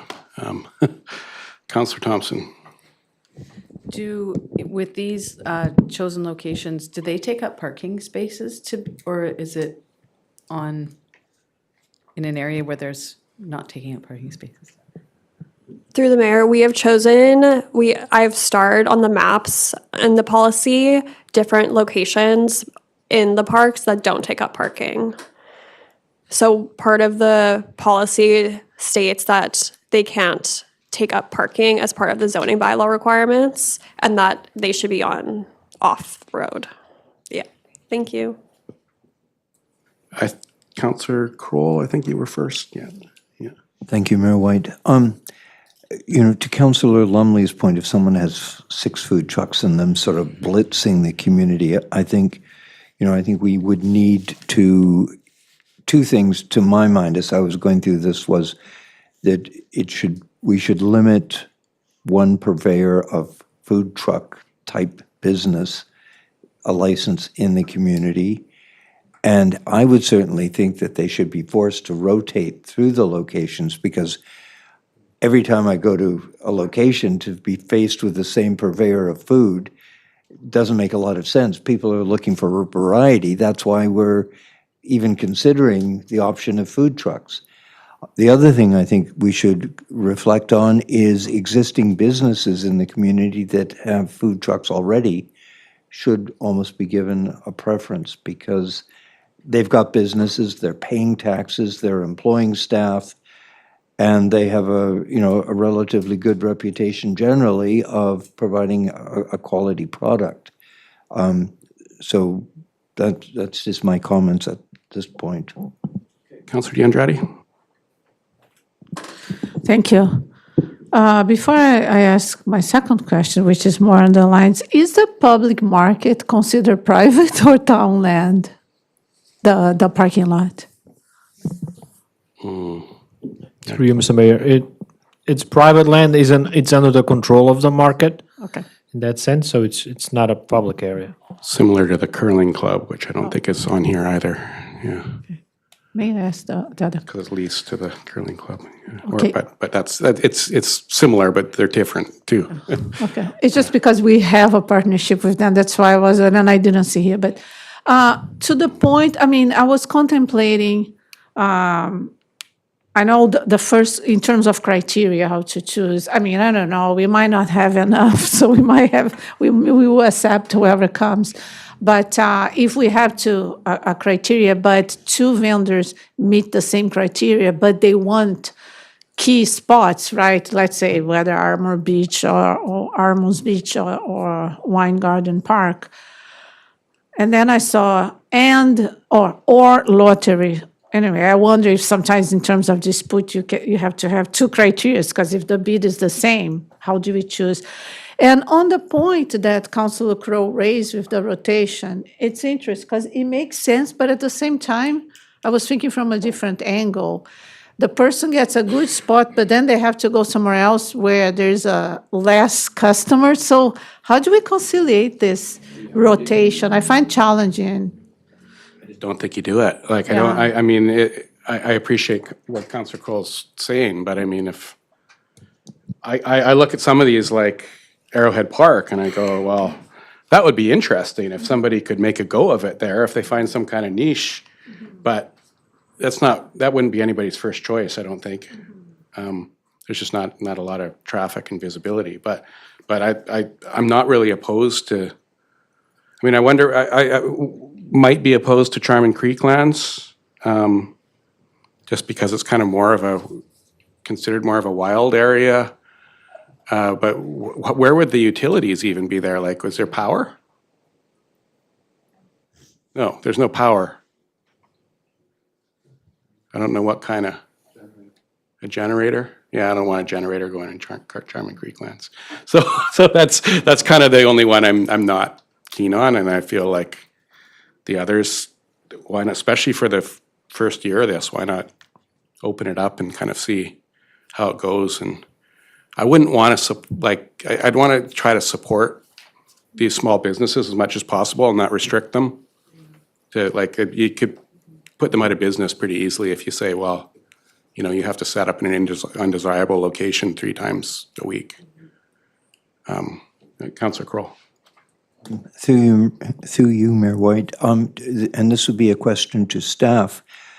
What sort of expression of interest have we had from people who have food trucks for permits to operate in the town? I'm aware of some of the food trucks that currently exist, and I can only think of 2. There's one from out of town that appears in town, but they usually pop up on private property, so. I can answer this. Go ahead. So we've had a number of inquiries over the years, but not a lot. So we have right now saunas are very popular. That seems to be one, saunas. We've had inquiries about saunas. We've had inquiries about, and also food trucks. So. You're following up, Councillor Kroll? Yeah. Thank you, Mayor White. Like, how many? Have we got 20 people that are applying, or 4? Less than a handful. Okay, thank you. Councillor Lumley? My only other thought too was that, I don't know if, I guess, it'd be good if council did, but if we designate, I mean, there's gonna be certain spots, and maybe this is more to Councillor Thompson and Councillor DeAndretti's comments. There's gonna be certain spots that kind of lend themselves to certain vendors. And my immediate thought was kind of like Georgia Beach, where I go my wife and I go there regularly. I don't think you need somebody down there flogging hot dogs. It's more of an adult kind of place, but it seems like a perfect spot for a sauna, you know? So I don't know if we're gonna go that far. I would like to kind of go that far, but I don't know if that's in council wishes, but there might be certain spots that it sits perfectly for certain things, that's all. Okay. I'm going to move to just talking about the evaluation criteria a little more, because that I think is like, will the evaluation criteria consider appropriateness of certain spots for businesses? I mean, I think reasonably we would expect that it would. We also have a social procurement in our strategic plan and policy, and I see the local piece being really important to that, like especially for this, because this is a matter where these are businesses that they need business licenses, I assume, but they're not one of the controversies of food trucks over the years is they're not paying taxes. So I think we really need to prefer residents or businesses that already exist in town and are already contributing to the economy and tax base in that way. I think it's totally justifiable and needed in the evaluation criteria. But we're not, I think we kind of just need to feel the evaluation criteria is probably going to be logical and reasonable, and we're not going to like dictate it all today, I doubt. You had another point, Councillor Lumley? No, I was just, you were saying that, there's a number of things they need, Yeah. there's health permits and stuff like that. Yeah. And then that's me speaking for evaluation criteria too, because I mean, lottery, like what, we're going to do a lottery and a business that's totally inappropriate for Georgia Beach ends up with Georgia Beach, like, I just don't think that's practical. That doesn't make any sense. So I kind of want to start going through all these because we have a lot and we're talking about them all anyway, but go ahead, Councillor Thompson. As it relates to the criteria, it would be interesting for the business to do a small business plan based on, not complex, but I mean just a paragraph as to why they would work in a specific area or not. I think that would just be important and consider some thought. And I also, as it relates to the permit holders not being auto-approved, that's something I'd like to talk about because, again, going back to anybody that's going to be investing in this business, I think would want to go with the intention that they would be able to do it year after year. Yeah. Councillor Kroll. Thank you, Mayor White. My inclination, like staff have provided us with a potential list of locations, but I'm just wondering if it would be more prudent to take a reduced list of locations that, you know, potentially are likely would be more affordable for success for the operators. And you know, a couple of the neighborhoods like Arrowhead Park, Aurora Park, Parkland. You know, as a resident of those communities, I'm not sure how thrilled I would be to discover I had a food truck in front of my house 4 days a week, running a generator.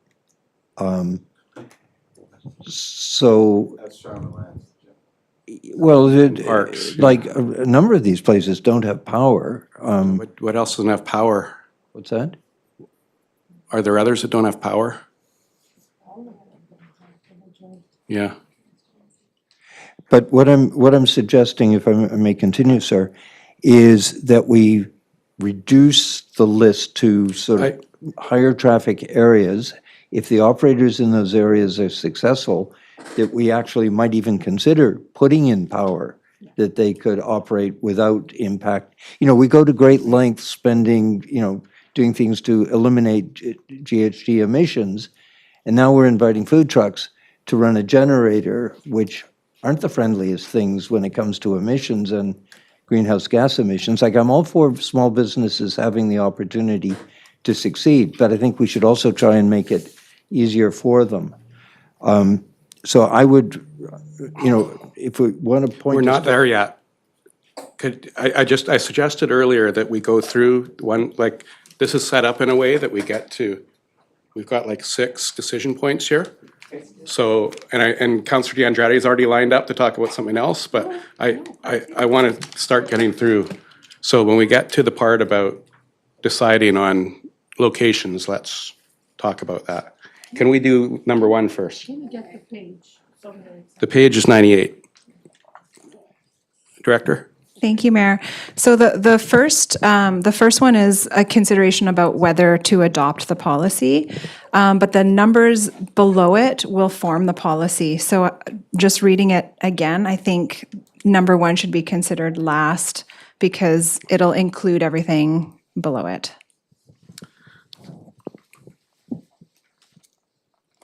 So number 2, I mean, yeah, number 2 asks if there should be full year as a pilot. I don't know, maybe we need to discuss the others first before we get to that.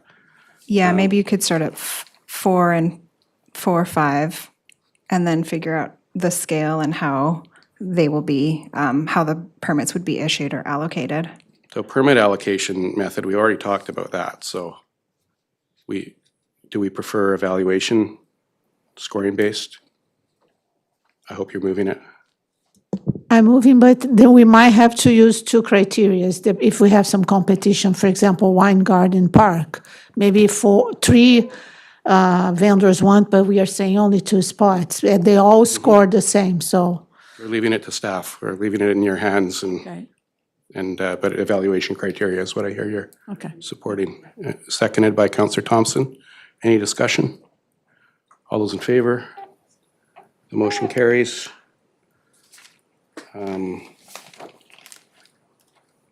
Now, yeah, so we got that one. That's number 3. Number 4 is the sites. I'm a bit from considering that let's try to leave this open and see what works for people, and not be really restrictive at this point early on. Councillor Thompson? Yeah, I agree with that. And there might be people that don't require any power. There could be a tarot card tent, like, I'm serious Yeah, though. yeah. So be like popular. leaving it to, open to that, I think brings it back to the evaluation process. And I think once the criteria gets considered and locations, there could be some natural fits, I guess is what I'm saying. I'd like to pick up on Councillor Kroll's concern too about the generators too, but let's have this, maybe it's part of the evaluation criteria. But I'll see what other councillors think.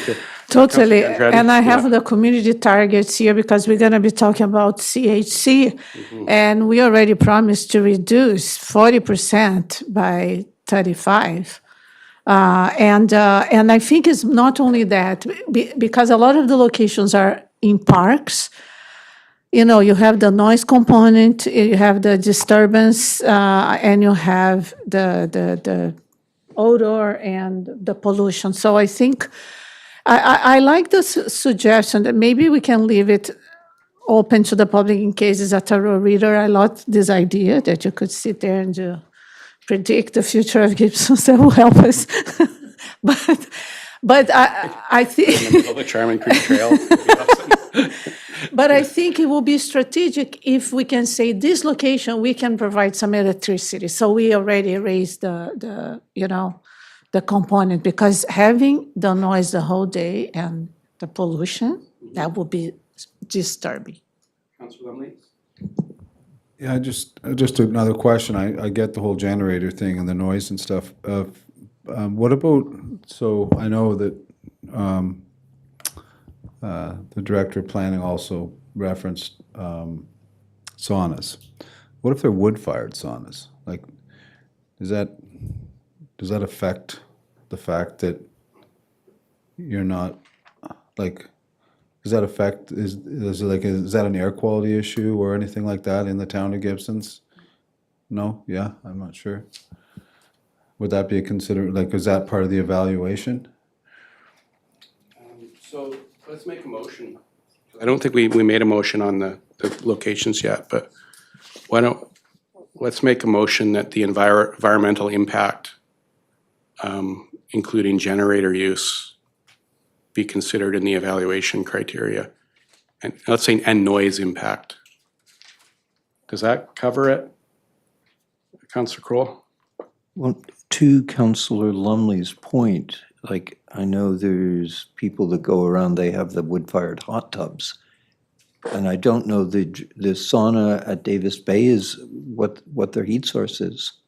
So I made that motion, I said including generators, I didn't see limited to generators because nobody had a direct answer to Councillor Lumley yet, but if we just put it in the evaluation, these environmental considerations, then we can look into that some more and cover that concern. To your point, sir, it would be generators and environmental concerns, because in the town, we have a ban on burning. Yep, that's in there. That's what the motion has, yeah. Is there a seconder? Seconded by Councillor Lumley. Any further discussion? Councillor Andrade? I don't want to be, obviously I want to support that, but at the same time, I just want to remind that we have a low carbon resilience climate action plan with 87, I believe, actions. So I just want to be respectful, because we put these plans and we say by 35, we're going to reduce 40%. Say, we need to be serious about that. So I like the consideration, but I'm also, how are we going to measure this criteria against what we promised? That's it. Okay. All those in favor? The motion carries. Now that was an additional motion, but now we're looking at sites. Yeah, I mean, tarot card reader in the middle of Ingles Trail would be cool. I don't think a generator would, but So are we open to all of these? Councillor Kroll? The point I made earlier, I would prefer to reduce the number of locations to sort of enable the success of the operators in higher traffic areas initially.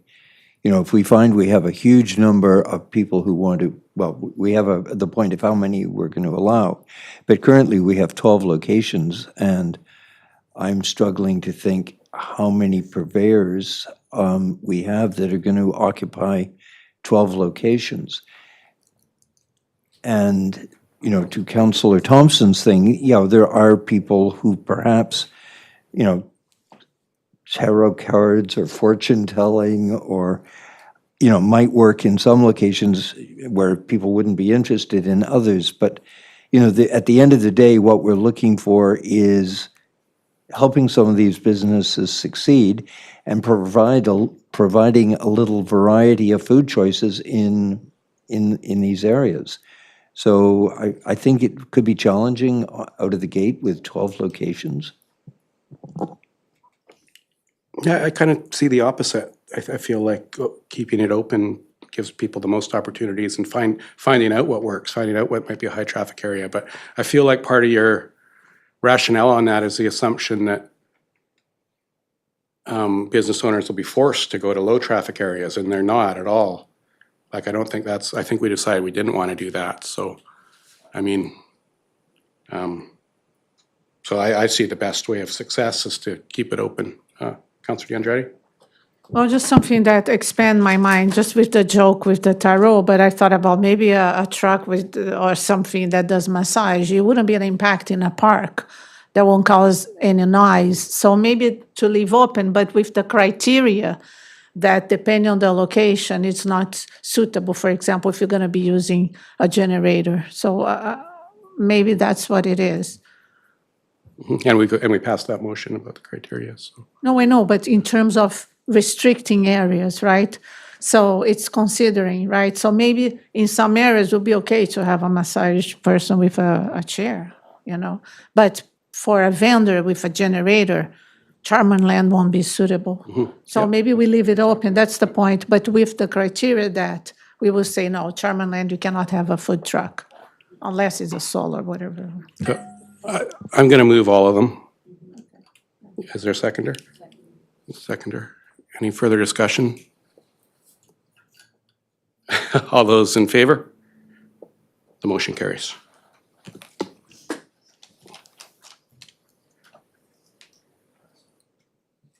So that covers, okay, what prime and mobile. So I'm just doing this one by one here.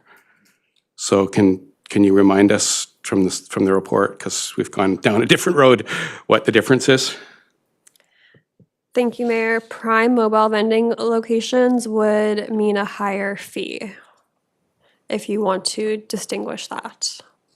So that's an option of even having that distinguished. So, Councillor Kroll? Thank you. You know, I think I brought it up earlier, was personally, I would find it very boring to go to Armours Beach and every time the same vendors there. And I think, you know, to have the opportunity of some variety would be a plus. You know, and that's why I sort of brought up the thing about some of the locations are not going to be prime real estate for certain things. But I think, I don't know how the rest of council feels, but I think, you know, variety is the spice of life. Do you really want to have the same burger truck at the same location all season? Conversely, the town's a small place, and maybe the variety is that you end up being drawn to go to Georgia Beach for your favorite sauna, or you're drawn to Dempster Field to get your favorite burger. But it's kind of CAO? Through you, Mr. Mayor, I just getting a sense from what typically happens, a person could apply for one or more locations. So we advertise the locations. They're not all the same. Some are prime, some have different services. But, you know, in a normal scenario, a business would apply for one or more locations. But once they get awarded a location, that's your location. We can't have people the next day show up here and show up there. And I think that most people apply for one location and that's their spot. And then the period that they stay, whether they qualify, they have to reapply the following year. That's how most of these are run, but. That seems reasonable, and I mean, it would be a lot of administration work on our part to, I mean, I can see that perhaps if someone wanted to try a different spot and there was only like 3 or 4 vendors out there and lots of opportunity, it would make sense. They would just come and ask, and probably that could be worked out. But I saw the director. Thank you, Mayor. So I just wanted to clarify, the staff report differentiates prime locations with more of a fee. So a general mobile vendor permit, we're proposing $250 per year for that permit. But a prime location mobile vendor permit would be $200 per month. So there's a bit of an incentive to really make the business work in those prime locations. So it would be more expensive, but also more, and hopefully more of an incentive for the business to be a decent business. Okay, Councillor Kroll. Through you, Mayor White, and thank you for that, Director of Planning, because obviously, if someone isn't doing well in a prime location, they would abandon that location and giving someone else the opportunity to take over that. So by default, you might get variety occurring. When food trucks were first introduced in Vancouver, what a lot of people used, there was an app, and if the people who had food trucks were on the app, and you just looked at the app, you picked the food truck you wanted, and it told you where they were on that particular day. So, you know, there are other options for, you know, if they're moving, you don't always have to go to dumpster field for, you know, whatever. So do any of these, anything on the list, like strike counselors as being a prime location that like all the mobile vendors are gonna like wanna be at Wine Garden, so therefore we should do a tiered system. Wine Garden, I said that on purpose because that jumps out to me, but are there others too, or Councillor Lumley? I just wanted to clarify that the prime locations, what we designate as prime locations, their licenses are monthly and not annually, right? Okay, and do they have options to renew each month, so they have first right of refusal? Do they come in and go, hey, I love July, I can't wait for August, here's my next month's money, or how would that work? Or would you want the spice of life? Say, sorry, new truck coming in. Yeah, I guess it depends on how we allocate them. If we do an evaluation and somebody comes in and says, I want to be at Wine Garden for the year, then their business license fee is $200 per month over 12 years. Sorry. But no one would do that, logically. Maybe, well, I don't know if they would or not. But so they could go for 3 months? Yeah, 3 months, they could go there for 5 months. But the idea is they have to pay a higher premium. But also, there's a provision in the policy that says they have to operate for where is it? Oh, under 9.1, they have to operate for at least 12 days, for at least 4 hours per day during each month, so that somebody's not just purchasing a spot and then leaving it.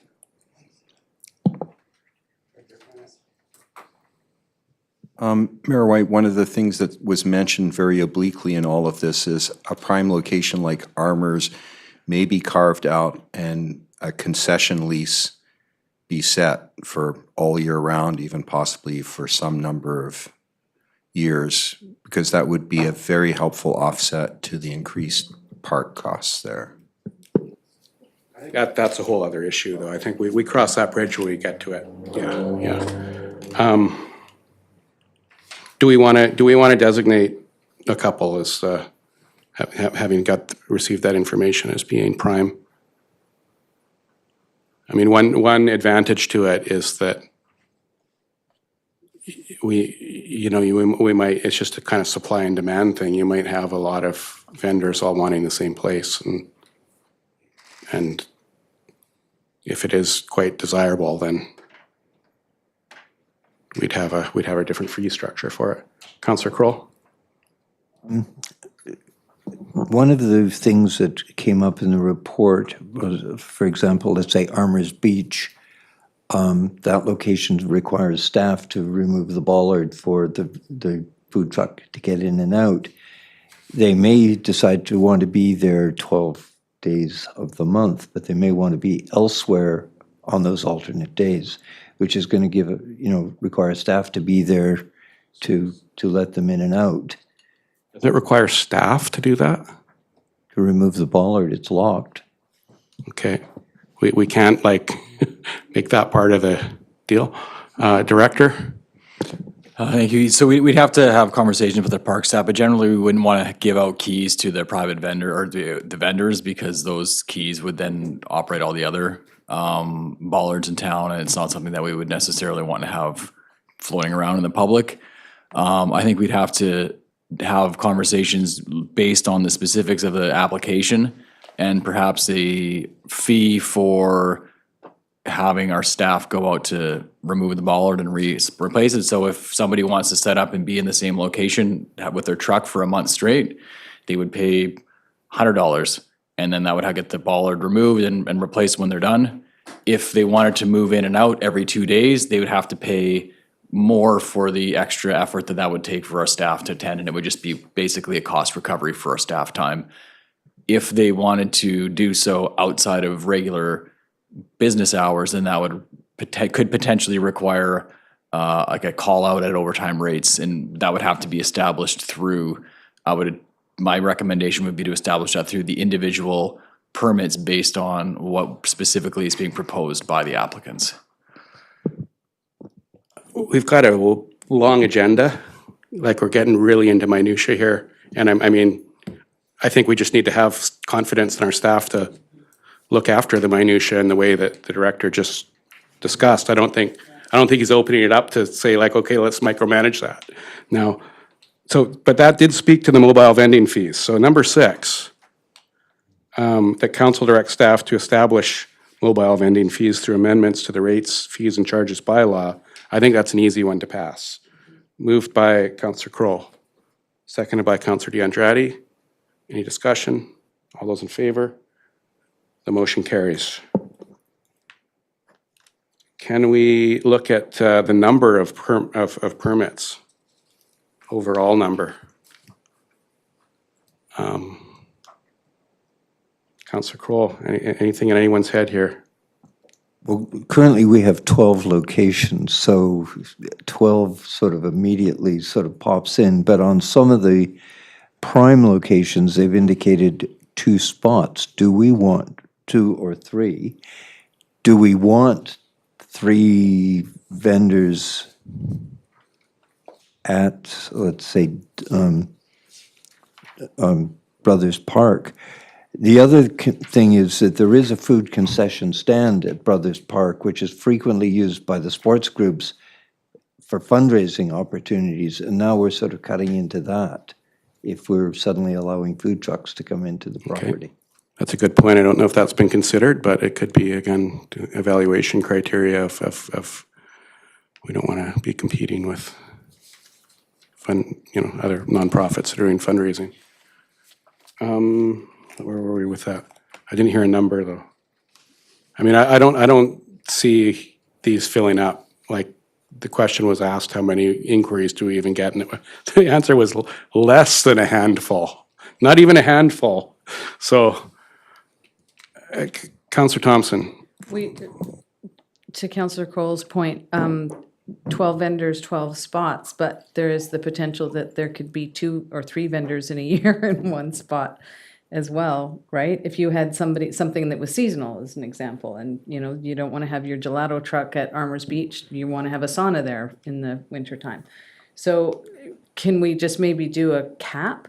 And again, just, staff, rely on staff to, make the evaluation as to It where is a things cap. fit? It's absolutely a cap. We're not dictating staff to find 10 hell or high water. Right, but I'm saying. That's gonna be the cap. A cap that, we know is reasonable to reach, because as of right now, I think the comment was made that there was less than a handful. So I'm just saying, if there were 12 spots and we looked at seasonal and we said, okay, cap of 20. Like, we, 12. I heard the number 12. I mean, I don't think we're gonna get 12, so. Yeah, So well it's then. it's easy. We just need to come up with a number. I've got a seconder on that. Councillor Crowell, you want to speak to that? Well, to Councillor Thompson's point, if we put a cap at 12, if someone decides they don't want to operate, then someone else has the opportunity of picking up that spot or that permit. So I'm certainly moved the 12 for now. All those in favor? Motion carries. Now on to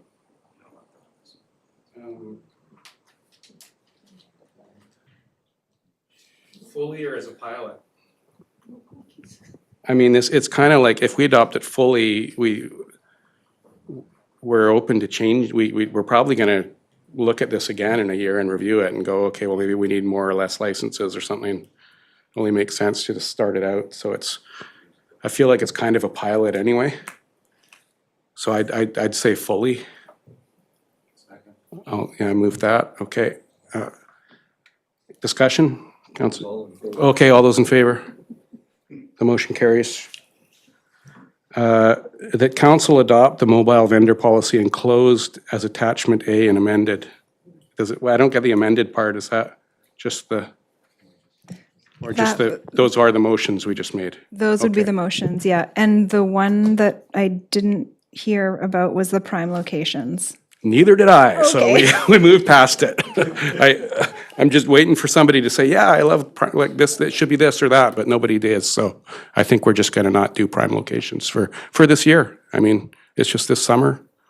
I mean, if we find out that there's huge lineups of people at Wine Garden, then I think it makes sense we amend that next year, but we don't know that. We don't know yet. We might get one applicant for this whole thing. And they might really struggle to stay in business for over a month. I think that's actually kind of likely. We're dreaming big here. So that was a motion. Were you seconding it, Councillor Crowell?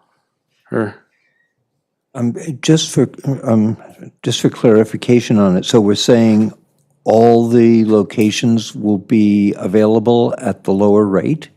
Is that what we're saying? yeah, nobody put forward a prime location when I was putting that out for a good 10 minutes there. I'm happy to 5. suggest some prime locations. I asked you. No, Mayor, if actually, I understood that was Wine Garden Park was a prime location. So I assume the other ones could be, but Then I think just the discussion was, and then council started to be concerned about it's monthly and what happens when it's monthly and the time runs out and then where do they go then? And that, it was kind of like, to me, that discussion meant let's feel this out and see how it goes for a summer. But if you've got it. no, I just want to make a point. I don't have a problem, but as long as the vendor is aware there is a pilot program and depending.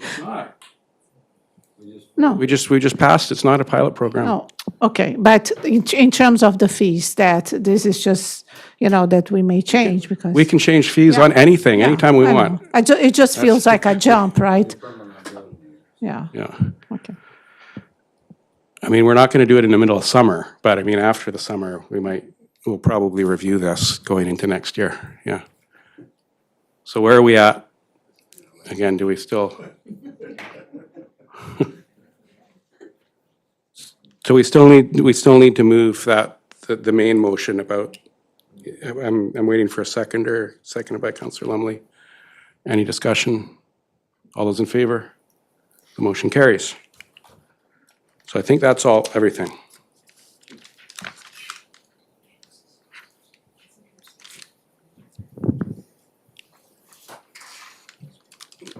Now let's move on to the easy topics of the, Can I ask you a question, Mayor?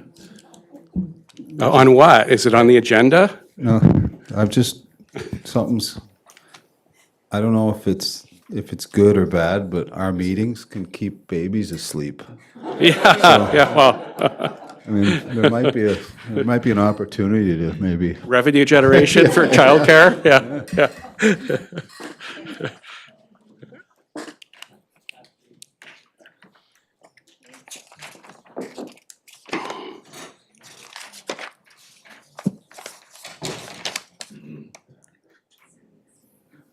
So now we're back to 8.1, allocation policy for short-term rental business licenses. And one of the, I mean, some of you may have noticed that the order was changed, and I thought that we should make sure we have the allocation policy set before we decide how many we want, because it really makes a difference if you're gonna have like a lottery or, a sudden lottery of 70 different short-term rentals all over that might pop up anywhere versus, so I think we're better informed to make this decision first before they make this decision on the number, which is in the OCP zoning bylaw updates. Is there an introduction to this? Yeah, there is. Okay. Yeah, great. Okay, I've got. Yeah. Okay, so this report provides council with options for allocating up to 35 short-term rental business licenses for units that are not the operator's principal residence. Okay, so the context here, council has adopted the zoning regulations that cap the short-term rental licenses at 35 units townwide, but the bylaw doesn't specify how those licenses are or should be allocated. So the purpose of this is to seek your direction on a method that is transparent, fair, and administratively workable. The core policy question is about balancing fair access to the short-term rentals, certainty for operators, how administratively complex it is to process these applications, and then market turnover, so whether that's important. And not a single one of these options achieves all of those things, so they all have trade-offs. So there's 3 options presented in the report. Option 1 is a renewal-based approach, and this is a continuous licensing approach. So this model builds on the originally issued temporary use permits. Operators can renew annually indefinitely as long as they remain compliant. Licenses only become available if surrendered, revoked, or lost. Well, I guess surrendered or revoked are really the 2 options. The pros is that there's high stability for the operators who are operating these businesses, because it is quite an investment to get them started. And neighborhoods get used to it because they're in the same location. It's low in terms of the administrative burden to process these applications. And then there's a strong control over the numbers because they are set in these locations. The cons is it creates a closed system over time, so it's hard to get in if you're new. There's limited opportunities for people to others that move into the town. And then there's a potential perception of inequality. So it's stable and simple, but not very flexible or accessible. Option 2 is a first-come, first-served method. So this would be applications processed in order received during an intake period. And this, what I'm presenting here, is no automatic renewals. So every year processing these applications. There is a hybrid option that I'll present later. But if it was first-come, first-served on an annual basis, it's easy to understand, it's transparent on timing, and then you don't get the long-term entrenchment. But it's less certain for operators, so I don't know how many are gonna want to do this. It's disruptive every year, and it's a high administrative process. Option 3 is the lottery. Again, annual reallocation. Applications would be accepted during a set period. If oversubscribed, then yeah, we'd have to do an annual draw. They would expire. The pros is that it's most fair and equal for everybody in town. It's transparent and defensible, prevents long-term entrenchment. But again, the cons are operators are uncertain about what they're going to get. It could be disruptive to the neighbors. There's no necessarily quality control over these, and it's administratively intensive to process. So the key policy considerations when this policy is drafted is regardless of the model, we'd need to figure out whether or not there should be renewal rights. So this is a hybrid option. If council, say, wanted to do first come, first served, but make it a hybrid, you could give them renewal rights for every I put 2 to 5 years, but that number is up to council. So then there's a bit more certainty for the operator in their investment, and the neighbors might get used to it for a little bit. We'd have to figure out how a wait list is managed. And then again, whether to include a use it or lose it provision, kind of like we did for the mobile vending policy. So that might look like a certain number of months it needs to be used, or you lose your right. And then we can fine-tune whatever model council chooses. This is a table in the staff report. It basically goes through the criteria. So in the renewal base, which is the basically continuing with the temporary use permits, it's not as fair as the other two, but it's less administrative, like less of a burden to process these applications. The other two are high, but they could come down if there was a renewal base in there. So if it wasn't annual and there was a 2 to 5 year renewal, then it's moderate to process. The certainty for operators, again, it's high if we maintain the temporary use permits, but it would be lower for the first come, first serve and lottery approach. But it might be moderate if we can, secure it for 5 years for them. In terms of market turnover, there would be low market turnover in the renewal-based approach and a higher market turnover in first come, first serve or lottery. Risk of entrenchment, again, high for renewal-based and then lower for the other two. And then ease of implementation, renewal-based is easiest to implement. First come, first serve is moderate, and lottery would be lower. I think those would be similar, actually. Okay, so the recommendation on the last page of the report, there are. Just a point of order for a second here. Sure. Yeah, thank you. There's a conflict for me being one of the 35 units, so I'm going to recuse myself. Good luck. Thanks.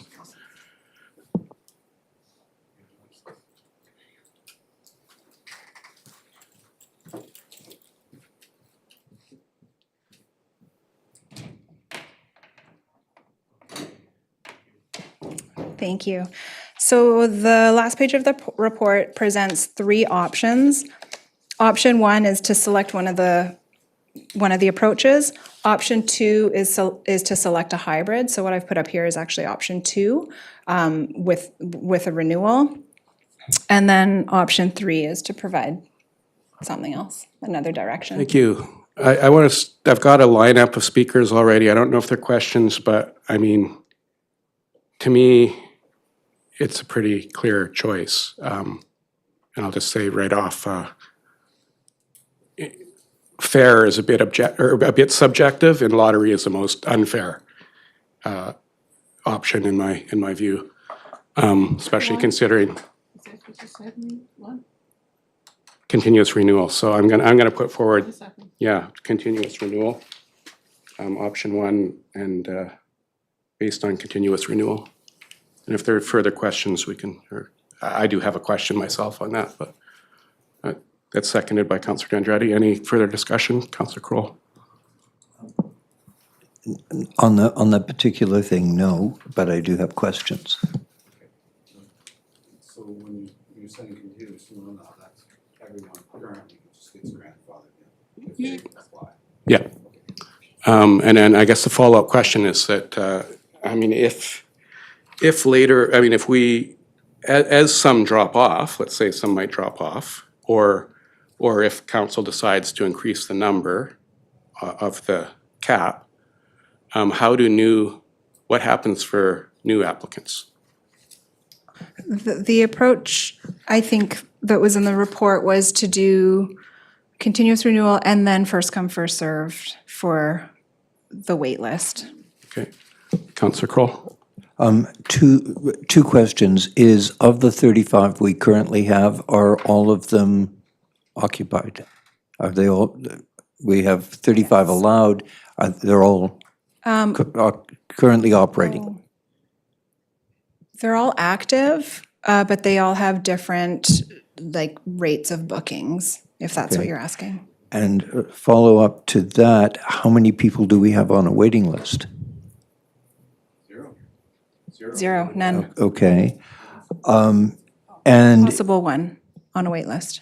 okay, and then with respect, if someone drops off, when we did the initial process for granting these, it was done through the TUP process, where it was posted that this property is applying to become a residential guest accommodation, and it went out to the neighborhood, and we got neighborhood response. Will that process still be in place for new people, or can the whole town just suddenly apply for? So, Temporary use permit, we're, that whole bit is over. No, I realize there's no temporary use permit sort of being done, but anyone can just open up in a neighborhood whether their neighbors are up in arms over it or not. so if council goes with the continuous renewal and then some licenses are revoked or not renewed, and it opens up a couple licenses, then we would go on a first come, first served basis. And the neighbors would have no say in the The matter. neighbors would have no say in it, yeah. Thank you. And there would be, though, they would have to comply to zoning and other parts of the zoning bylaw that are specific to short-term rentals about fire, Yes, they'd have to and comply other- with all of our bylaws. all of that, yeah. Okay, any further discussion? Councillor DeAndretti? Just a comment, if there's a comment and kind of suggestion for the future, if we get to a point that we understand that there's a neighborhood that is really packed, we can always come and make a policy that that's it for this specific neighborhood, right? So, and more I find some people have secondary suites and they will never want a Airbnb. It's too much work. They like having a tenant. And then there will be other people that they need a suite and for family, and then they would prefer. So I think this is already a divider. We are very concerned that there will be an explosion or not. I don't know. I'm not, at this point, I'm not too concerned. Yeah, I think, just to Councillor Kroll's concern, when I think of every single option that's presented, the temporary use permit was different, but that we've passed, can't keep doing those. But all three of these options would have the same result in that concern you have. So I think enforcement is like just a really, that's separate from this, but a really important piece of this. And I've been asking the director a bit about how that's going to look, and a lot of it's discretion with the bylaw officers in deciding like, okay, if somebody's had chronic bylaw complaints, their license is revoked, and that's happened in a town in the past, and I think it was a good, it was done in a fair way, in a way that council knew about, and it was, so I'm confident in moving forward with that same system, and as Councillor DeAndretti says, if it gets to be a problem beyond just that enforcement bit, then we can look at other options. All those in favor? The motion carries. And I think we can get Councillor Thompson. I wish I had my camera ready, because you know those twins photos? Well, I'll have to say it when Heidi's here. But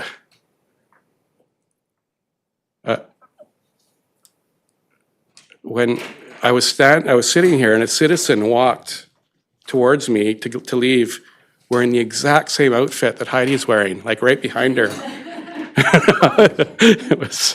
I had this look of astonishment on my face. I wish I could take a photo for our twins board, yeah.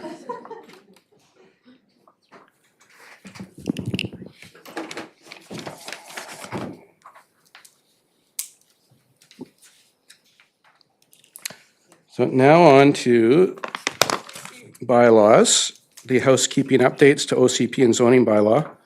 There's probably a presentation to this, and I'm pretty familiar with these, so Councillor Lumley, you're chairing for a couple minutes.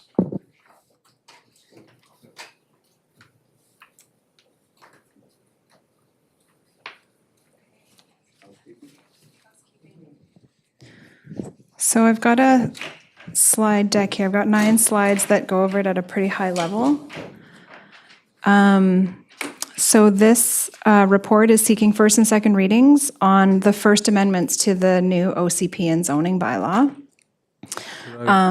Sorry. Oh, yeah. Sorry to interrupt. Could I ask you, are these, like, while I was reading this, we had discussed these in council prior?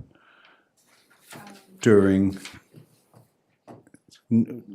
we did, right?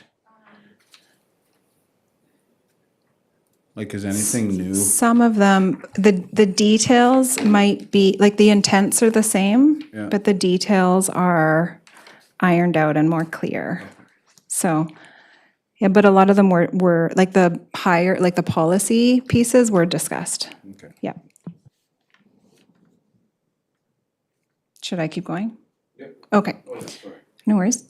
Okay, so these are housekeeping updates, correcting errors identified after adoption, clarifying language, and making minor amendments based on early implementation experience. A public hearing will be required for the OCP amendment. And as you recall, we worked hard to meet funding deadlines under the Housing Accelerator Fund, and that pace meant some issues were identified after adoption in January. And now that we've been using the bylaws, we are hoping to address some of these issues and correct them. So one of them in the OCP is to amend this map. So this is the Environmentally Sensitive Areas Development Permit Area map, and it's a correction. The red circle shows the change. So a map layer over Sharman Creek was accidentally turned off during an update to symbolize the boundary expansion properties. So what we're recommending here is to update that map to include Sharman Creek. That was always the intent. Some other bylaw changes are map references and corrections. So several policies still reference an outdated map name, and that's specific to A2 references parks, civic lands, and mobility. We ended up moving the civic lands and parks to map A1, so updating the references so that the maps point to the, or so that the references in the plan point to the correct maps. The GHG target clarification. So the current policy language suggests climate targets apply to municipal operations specifically, and we'd like to remove that so that the limitation clearly addresses community-wide emissions as was intended. The Aquifer Protection Bylaw reference corrects the year from 2025 to 2026 because that's when it was adopted. So this one is an OCP and zoning amendment. This is 731 North Road, the community thrift store property. It was intended to be designated public institutional, consistent with other nonprofit community service lands. And so this would correct that oversight. So it would go from mixed-use commercial in the OCP and CM2 Upper Gibsons commercial in the zoning to public institutional in the OCP and public institutional Upper Gibsons in the zoning bylaw. What that would do is make it rental housing instead of commercial with residential above or an institutional use. Zoning amendment, so this is another one, Lot 14 Venture Way. So this was discussed at the council workshop as well. It's a vacant half-hectare parcel that was included in the industrial commercial transition zone, but has no industrial use to protect. That zone was specifically created to protect the existing industrial uses. And so this bylaw rezones it to mixed-use commercial to match its surrounding OCP intent. Some other zoning amendments would be the building longitudinal access. So that's the 20-meter limit, which is proving to be overly restrictive in our building permit applications. We've already granted variances for appropriate duplex designs. So the bylaw removes this regulation in just the RL1 and RL2 zones. So we do recommend keeping it for view protection areas. We do have a landscape plan requirement in our zoning bylaw that requires every building to have a landscape plan with it. That was not the intent, so it clarifies that these are tied to form and character development permits where landscaping plans are required. Boat storage, this limits large boats that are 10.5 meters or 34 feet long to 2 per property to address potential accumulation issues. So right now, there's no limit on the number of boats that can be stored. So that's what that one is about. Armours Beach water lease. So this is to add parks and recreation as a permitted use to support future dock upgrades at Armours Beach. So that would be for the lease in the water. Basement dwelling units. This removes a legacy regulation that restricts secondary suites and basements.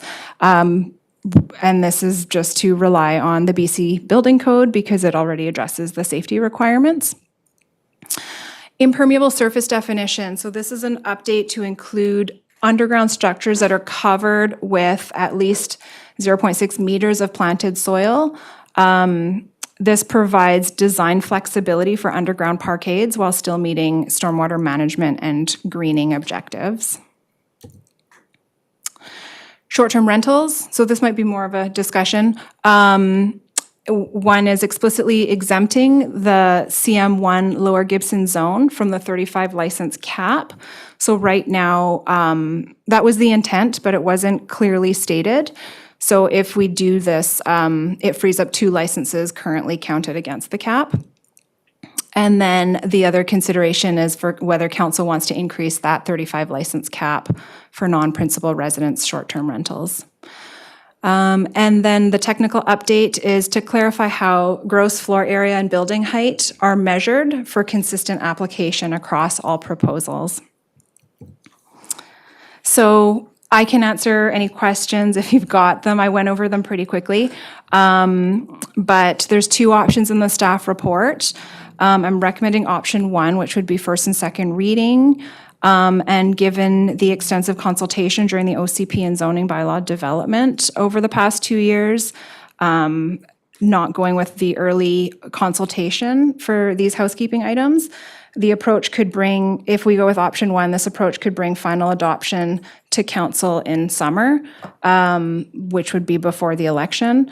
The alternative is option 2, and that would begin early and ongoing consultation, which would bring the adoption decision into the new council.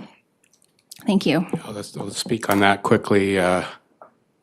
We've gone through like 2 years of public input into this, so I think option, the first one is a clear, and then the risk of having new councillors who didn't go through those 2 years make decisions is having been in that position before, I don't recommend it.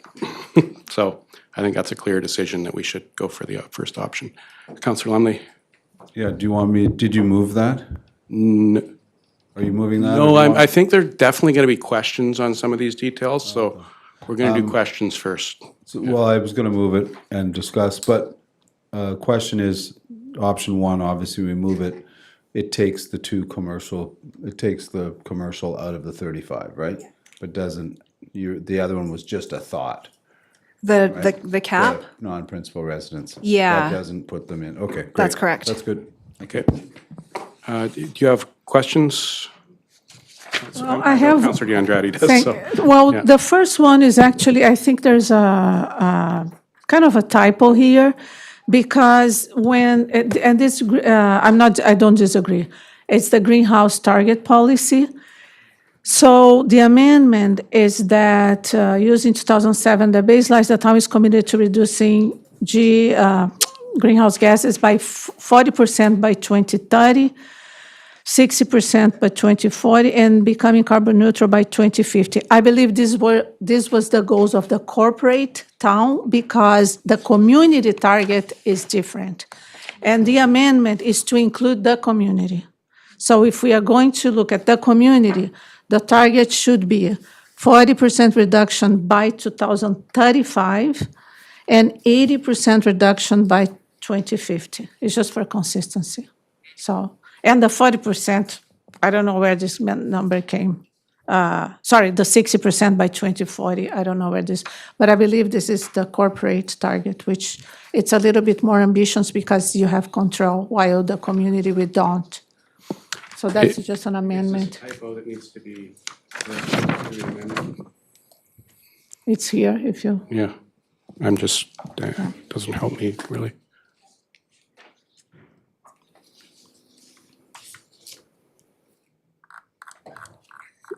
If I may, so in our review of it, we noted that the OCP referenced the corporate efficiency plan, energy efficiency plan, and our comment was that it should be corrected to reference the community energy efficiency plan. In our review of the amendment, we didn't actually look at the specific numbers to see that they had also been changed. So I think the correction that's been proposed by the councillor is correct, that the numbers should also be changed to reflect the targets that are in the community low carbon resiliency climate action plan as opposed to the corporate energy efficiency plan. So do we incorporate that into this motion? Yes, I think what we do is incorporate the numbers that Councillor DeAndrade mentioned. The numbers in here are provincial numbers, so that's where these numbers came from, but the community targets would be what you said. So can you please repeat them? Yeah, you can look at the low carbon resilience climate action plan, page 22, but it is, the first one is 40% by 2035. They don't mention the year 2040, at least I didn't see it. But then you have 80% by 2050. And not 100%. Okay, we will amend that. Okay. So do you want to move option one with that amendment then, so we can have that?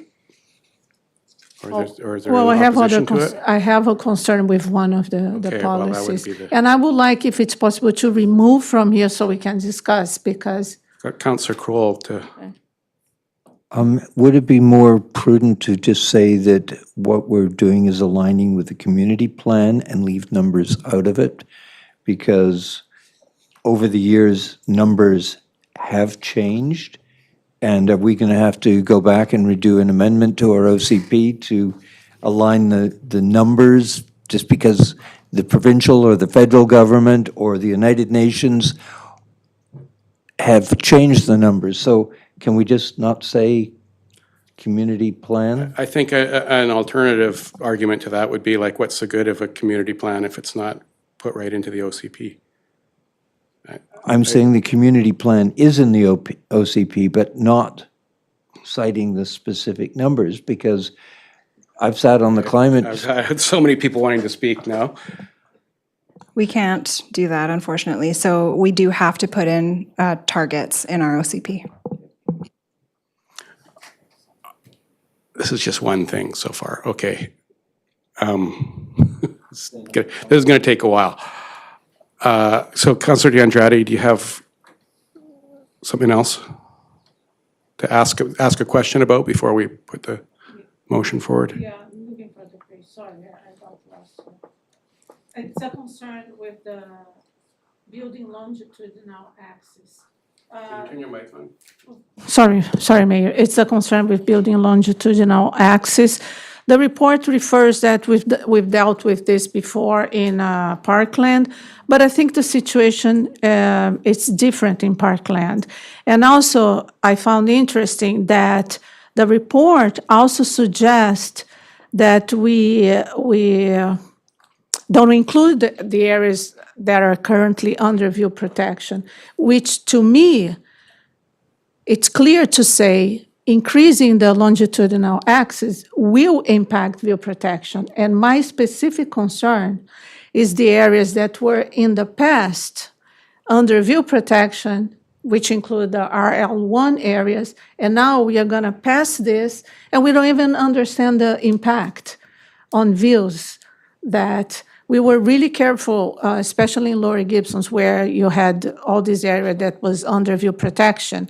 We passed the bylaws to ensure there is no impact, and the specific, very specific areas we protected with view because they have very specificities.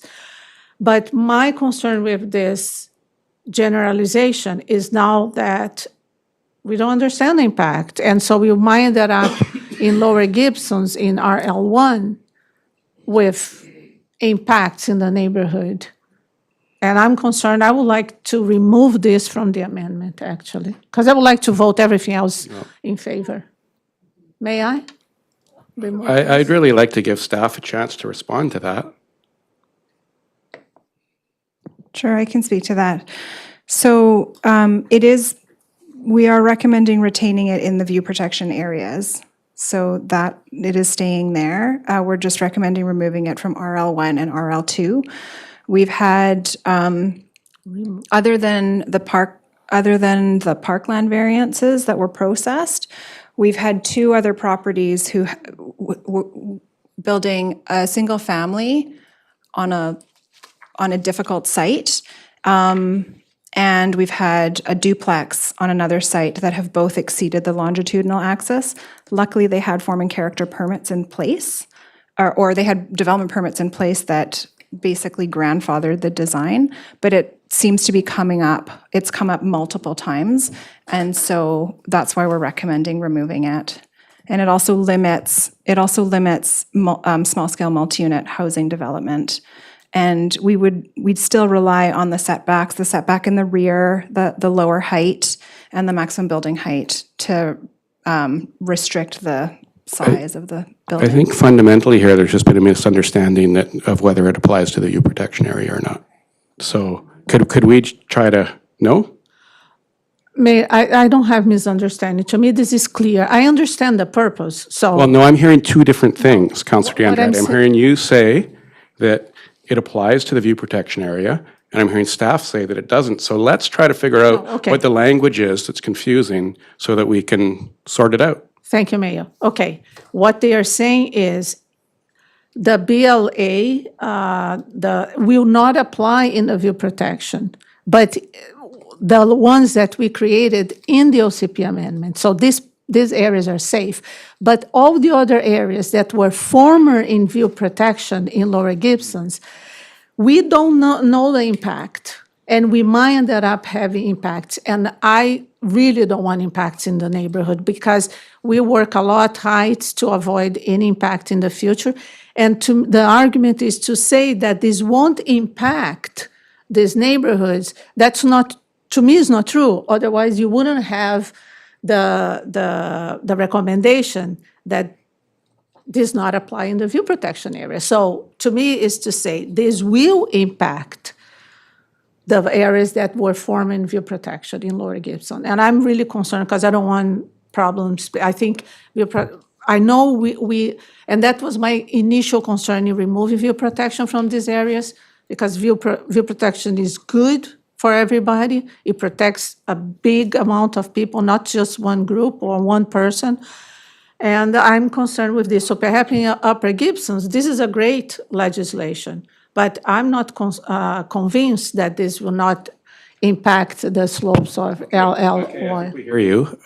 Can staff respond to that concern? Because, okay, so I think what Councillor DeAndrade is referring to is that some of the view protection area we picked up with new view protection areas, but there was still I can't name the streets or anything, it's off the top of my head, but there was still like a segment of the town that used to be under view protection, but we decided that concern was going to be handled by other changes to the zoning bylaw, including this, the limit of the longitudinal, to help to address view protection concerns. So this would apply to those to take it back. And this view protection area would not override it because they're not in it anymore. So I think that's a concern, but if that's something that we just didn't think about, I'm wondering if we could use that line between Lower and Upper Gibsons instead to dictate where this applies for. So thank you for pointing that out. So the previous view protection area did not have building longitudinal access. So that was never part of the original view protection standards. It was done differently. So it was done with, and I'm talking specifically about the RL1 zone, so like the properties in Heritage Hill, say. That was done with 3.5 meter setback on one side and a 1.5 meter setback or 1 meter setback on the other. There was a sum of setbacks, and that's how it was dealt with, and then height. So this is a new provision that was brought into the zoning bylaw, and it has just been really challenging. So we could keep it in. The alternative would be we'd be processing quite a number of variances based on the number of building permits that have come in. So we're recommending removing it because we don't see a big change. Like we're not at currently, and in Parkland specifically, there was a precedent set with many of the duplexes, and we're getting more duplex applications. So it's up to council. Yeah. This is a challenge procedurally because it's an OCP amendment bylaw, so we can't parse out bits and pieces of it, can we? This is specifically to the zoning, so you could parse out pieces of it. So we could vote on just this right now. If you wanted to take it out, yeah. Okay, so how would that sound?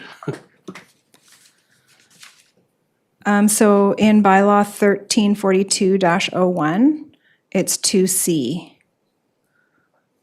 Okay. It's the addition of 2C? That. 2C is deleting the building longitudinal access in the RL1 and RL2 zones. Okay, so let's make a motion with that wording in it. Is that?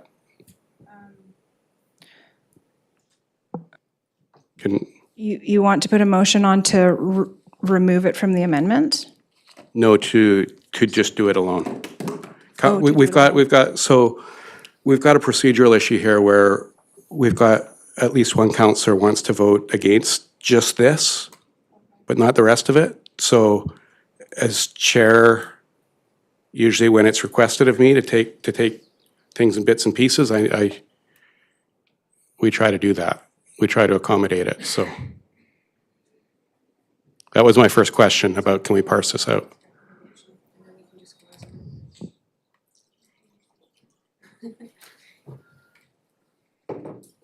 Yeah, so we can do that. Okay. We can just pull it out and get specific wording for the intended resolution, and Sure. then we can just. Just to move things along, I'll move it. Yeah, okay. Seconded by Councillor Thompson. Any further discussion on this? All those in favor? Okay. Okay. I thought you wanted to take it out so you could pose it. No, I thought we were voting to take it out to remove. Oh, you want to Yeah. vote to, but we haven't moved this yet. Sorry. That was the vote. No, we don't have anything to take it out of because we haven't We moved haven't that moved yet. and we haven't moved. There's no resolution on the floor at this moment. Okay, Mayor, I'm confused. What I would like is to remove this so we can vote, because I agree with that. Well, Then we could decide. I just moved it separately. I moved it completely separately as its own motion. That's what I intended to do. And I've got nothing to take it out of because that hasn't been moved yet. Correct. So So we're recommending that that we remove 2C from the zoning bylaw 1342. So Okay. 2C, pardon me, -01, yeah. Sorry, yeah, 2-01. So that's deleting the maximum building longitudinal access to 20 meters. So that's deleting that, so we're removing that section from that, is what she's proposing, if we understand correctly. Okay, I just wanted to, I asked at the beginning if we could just move that separately. That's what I had hoped we could do, but I think this is more complicated. Let's, I'm just gonna, like, yeah, I don't know how that's gonna work, so I think we should just move option 1.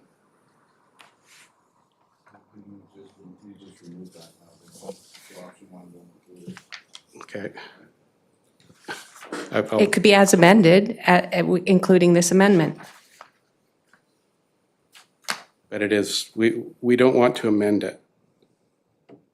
I think all we want here is that Councillor DeAndrade has requested that she wants to vote against this part of the zoning bylaw, but it's complicated because it's entire zoning bylaw and it's all these different parts. And otherwise, she doesn't want to vote against the rest of it.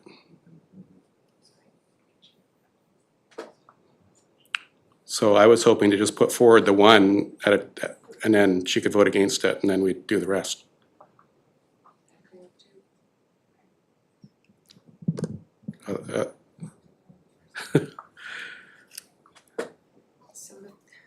Could you just vote against the whole thing? Well, actually, Explain why? Mayor, I was expecting actually a discussion because I don't think I'm the only one that is concerned as well. I think it's just that I have a problem when you put 10, 15 things and either you have to vote against everything, which is not the case. I think all the amendments are completely justified and reasonable. But I think I'm worried with this amendment. It's complicated when it's part of a whole, when it's packaged together as a bylaw. Councillor Lumley? I think what we just voted on was taking that out of this. So it's no longer in there anymore. And then we can vote on this. And she's gonna vote yes on this. But there was nothing to take it out of. I mean, if we had passed, It was the paragraph section that's been removed from this report. This, yeah, I don't understand how that works. isn't that what happened? No? Is that what happened? Am I the only one? Am I crazy, please?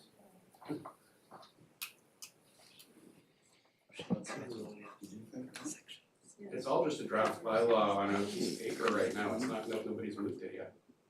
Yes, we're proposing that option 1 be moved as amended, removing 2C from bylaw 1342. And then we vote on that. And all together, because then you've got option Okay. 1 all together. That's what I thought we were doing, but just in a different order. So anyway, Okay. so what did that last vote? It already passed, yeah. So we'll vote on the rest of it now, OCP amendment bylaw, yeah. But without 2C, because we already voted on 2C.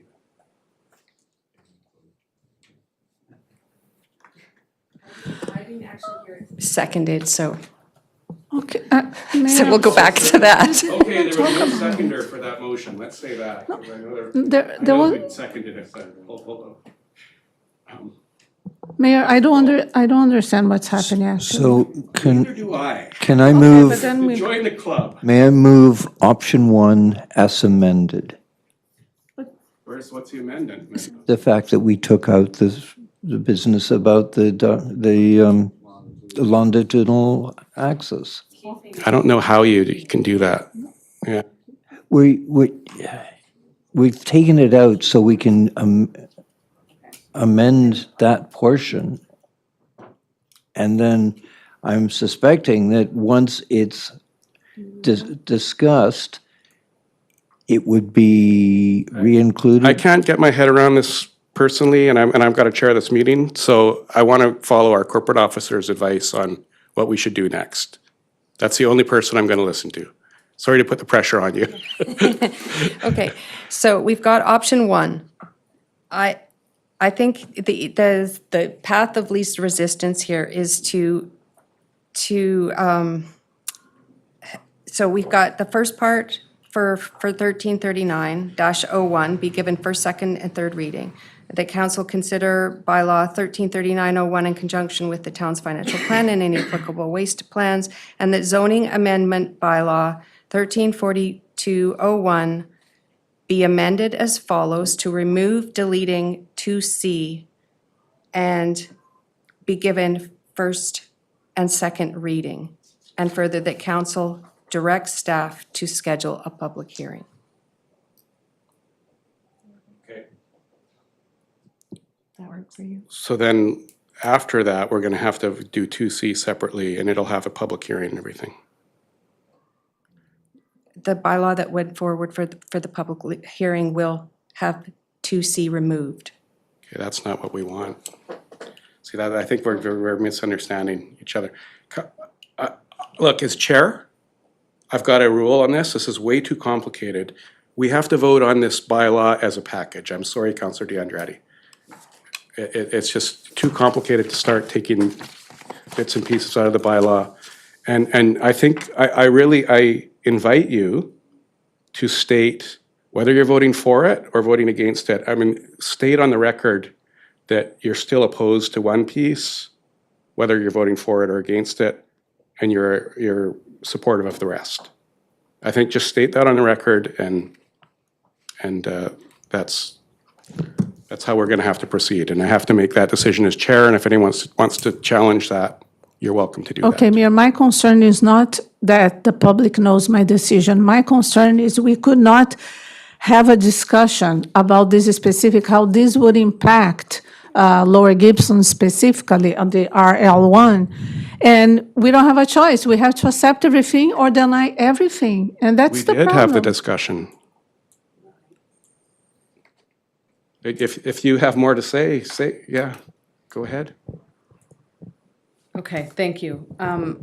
I can understand what Councillor DeAndrade is saying, because when I read this, I felt as though what was being presented here was that the building longitudinal access language was being suggested to be changed from what I understood it to be.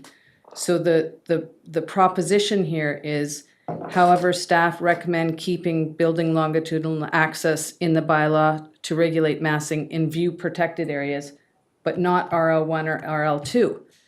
Now, to me, that is a change now from what I previously understood, which was that building longitudinal access was going to be in RL1, RL2, and view protected areas as we had agreed. So I feel like it has changed. Am I not correct in that it's being suggested that it's being changed? Yeah, That's what the amendment is, yeah. right. I agree with Councillor DeAndrade, and I support what you're saying. I agree with everything else in this, but I feel like that is a change that I also don't agree with. Okay, well, both of you, you've said it on the record, and then you'll have to decide how you're gonna vote. Like whether you're more in favor of the one part or the other, the rest of it. We cannot, so are you, It's a bylaw, it's like a whole bylaw, so. no, I know, but if we don't agree That's why I with, split it into two bylaws, basically. I don't think we're able to do that. but we cannot amend and have perhaps, I don't know, I haven't heard, it doesn't mean that all the other three councilors disagree with the amendment? Sure, you can Because, support an amendment, yeah. okay, yeah, to exclude RL1 and, what's the other one? And RL2 zones. And then you can apply this over 20, because the 20 is to prevent that we have issues with the protection. Okay, And so is that clear? I mean, it's basically just not to go ahead with this change, I think, right? yeah, I'm So concerned. we've heard from staff that what the consequence of this is we continue to get variances. And we talked about it earlier. So is there a seconder for that?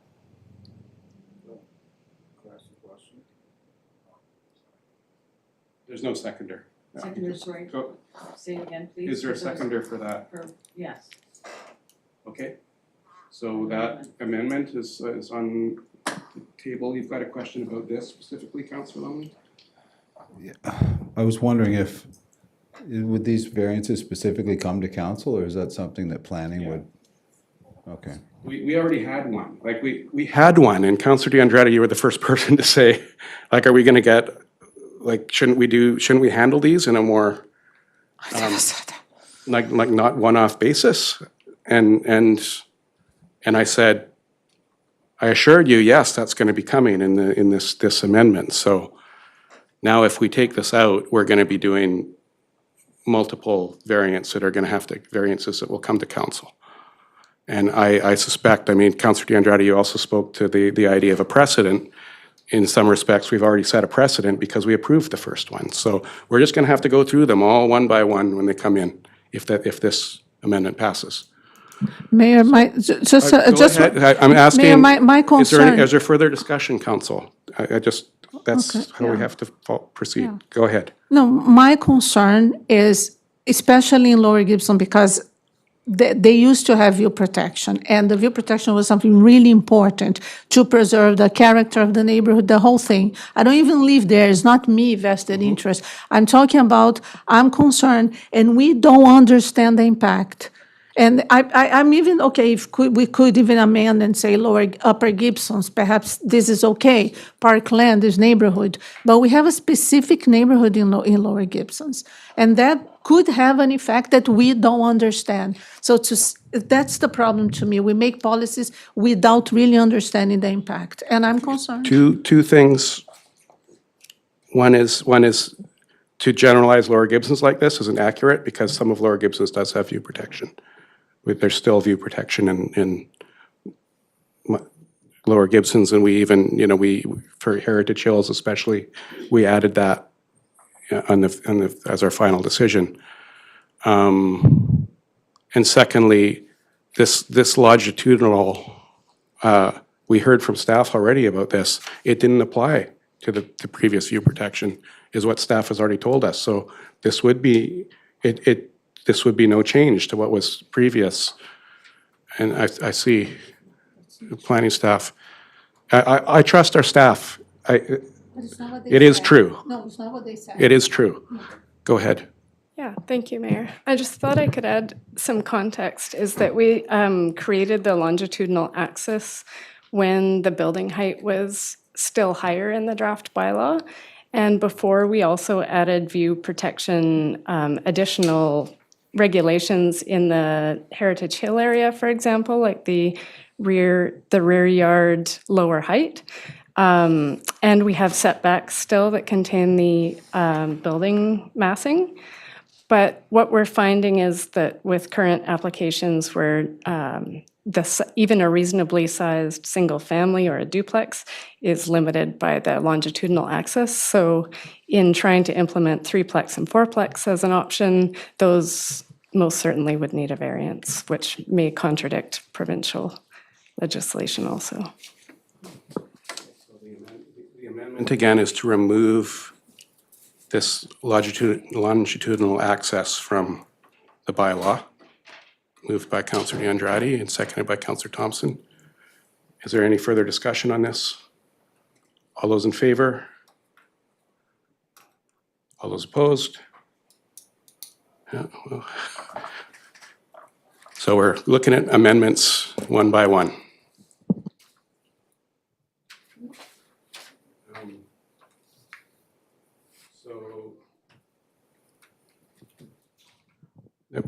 Now we are looking at the amended bylaw. Does anyone want to move that? Moved by Councillor Kroll. Seconded by Councillor Lumley. All those in favor? You want further discussion? I want to clarify, because this is really confusing. What am I voting right now? The amended bylaw. But that, Okay, No, this is the no. amended bylaw. It includes, you've taken it out. You were I'm taking it out. Yeah, yeah, Okay, that amendment was thank you, successful. Mayor. Okay. So all those in favor? The motion carries.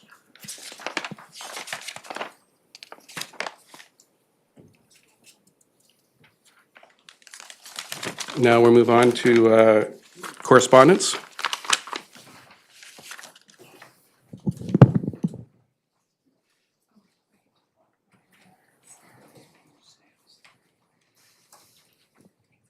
I think this is a pretty basic motion, the recommendation, just to give our staff some direction to work with the developers on their request here. But there are some significant changes, I think, that are in the letter that are discussed. So I'll just, is there a summary from staff? I won't put you on the spot. Like, what's council think of this? I mean, my main thought, which I've related to the developer in conversations of this before, is that for us to support kind of a reduction in the affordable housing, it's still going to be all rentals, but for us to support changes to this development, I think the more we can see about like that this is actually going to happen, the better. And I don't know, this is a question for staff too, is that if there's any, I mean, all we're doing right now is working with the owners, so we can provide more direction on that as the work takes place. But that's my first question: is are there ways that we can, in order to change the agreements, that we can get some more assurance that the development is happening? I mean, I think including one thought of mine is kind of a sunset clause of how long we're even open to having this arrangement of allowing the variance and I mean the different zoning and everything else.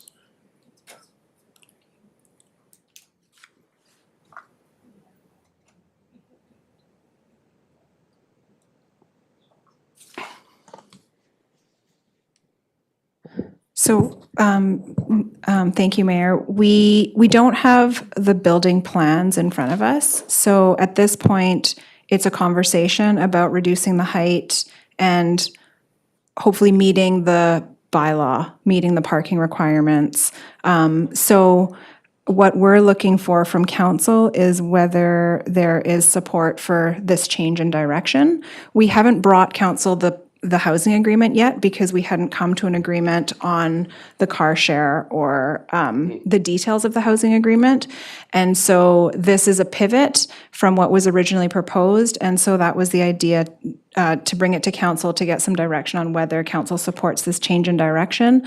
Ultimately, we'll have to bring a housing agreement eventually. So if council is supportive of this change in direction, then we can get some development plans and some more details to work through the actual numbers, because we haven't counted anything. We're just relying on the letter. Okay, go ahead. Thanks. I just wanted to add also to that context, the height currently that's proposed is 7 stories, and that has proven hard to achieve in terms of actually meeting all of the codes and so on. So this would allow them to reduce it to be more likely to proceed in terms of building permit as well. Thank you, Mayor. Just if I can be reminded how many initially affordable housings you were going to have, and there's a reduction of 12, right? So how many will be left? Yeah, unfortunately, we don't have the entire development here. From the, thank you, Mayor White. The January 17th, 2023 Committee of the Whole report was 81 units with 28 affordable under the CMHC standards for affordability. Is that correct? Ali Riza, you can come up here and, yeah.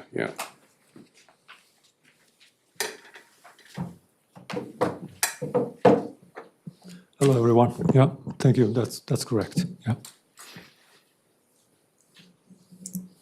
Any further questions or, yeah, Councillor Lumley?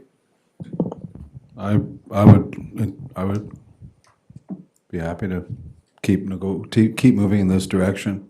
I mean, car share. I mean, if you're serious about housing and stuff like that, then if this helps get the thing built or take it farther, not to have a car share, I would say, car share out. It's not the be all and end all. I don't think having a car share there. So I would support this. Is that, I just want to make sure, is that what the direction for staff clearly is, that there'd be no car share? Or are we just talking about, because I don't know if that reflects all of council, so. Yeah, I just want to. I would suggest supporting this direction, but trying to meet the bylaw. So I don't know what the parking arrangement is going to look like, or whether there's going to be a shared parking situation, or what is going to be proposed. So I'd caveat that with trying as best to meet the bylaw, and then we can bring it forward to see if there's any further variances required. So that's the direction we're voting on, not getting into any details of car share or no car share, or we're giving you latitude to figure that out. with the Yeah, I'd bylaw. recommend Okay. that. Okay, thanks. Yeah, but I just want to, I don't want to give the developer the wrong impression that that's the motion that we're voted on. So, yeah, we need to be, Councillor Kroll? Through you, Mayor White. So I'm assuming if we approve this, moving the project forward, it'll come back to us in committee of the whole? It depends on what they propose. If it meets the zoning bylaw, it would go straight to building permit. I mean, we have an active building permit. We've had some issues moving it forward, but if it's redesigned and it meets if it meets the zoning bylaw and the building code, they can just get their building permit. Yeah, that sounds more appealing, because we don't have many meetings left, too. Yeah. Is there a I would move that. motion seconded by Councillor DeAndrade? Any further discussion? All those in favor? The motion carries. Thanks for joining us, and sorry for the long wait. Thank you very much. Thank you. Thank you. It was a very complicated agenda. And we probably should have moved this to the start, but there were all these other competing issues. Next meeting is May the 19th, 2026 at 3:30 p.m., except it's not. We have a special meeting on May the 12th. What time? 1 p.m. is May 12th. That's a special meeting to adopt those bylaws. And we may cancel that May 19th meeting if we, right? Or are other things coming? We don't know yet. I don't know yet. Yeah. I said May. Is there a motion to adjourn? Moved by Councillor Thompson, seconded by Councillor Lemley. All those in favor? All those opposed? Well, we only had 3 in favor, so it carries. Thank you for considering my concern. Well, thanks, Stafford. Stafford, exactly. Thank you. Stafford was the surprise swing vote there.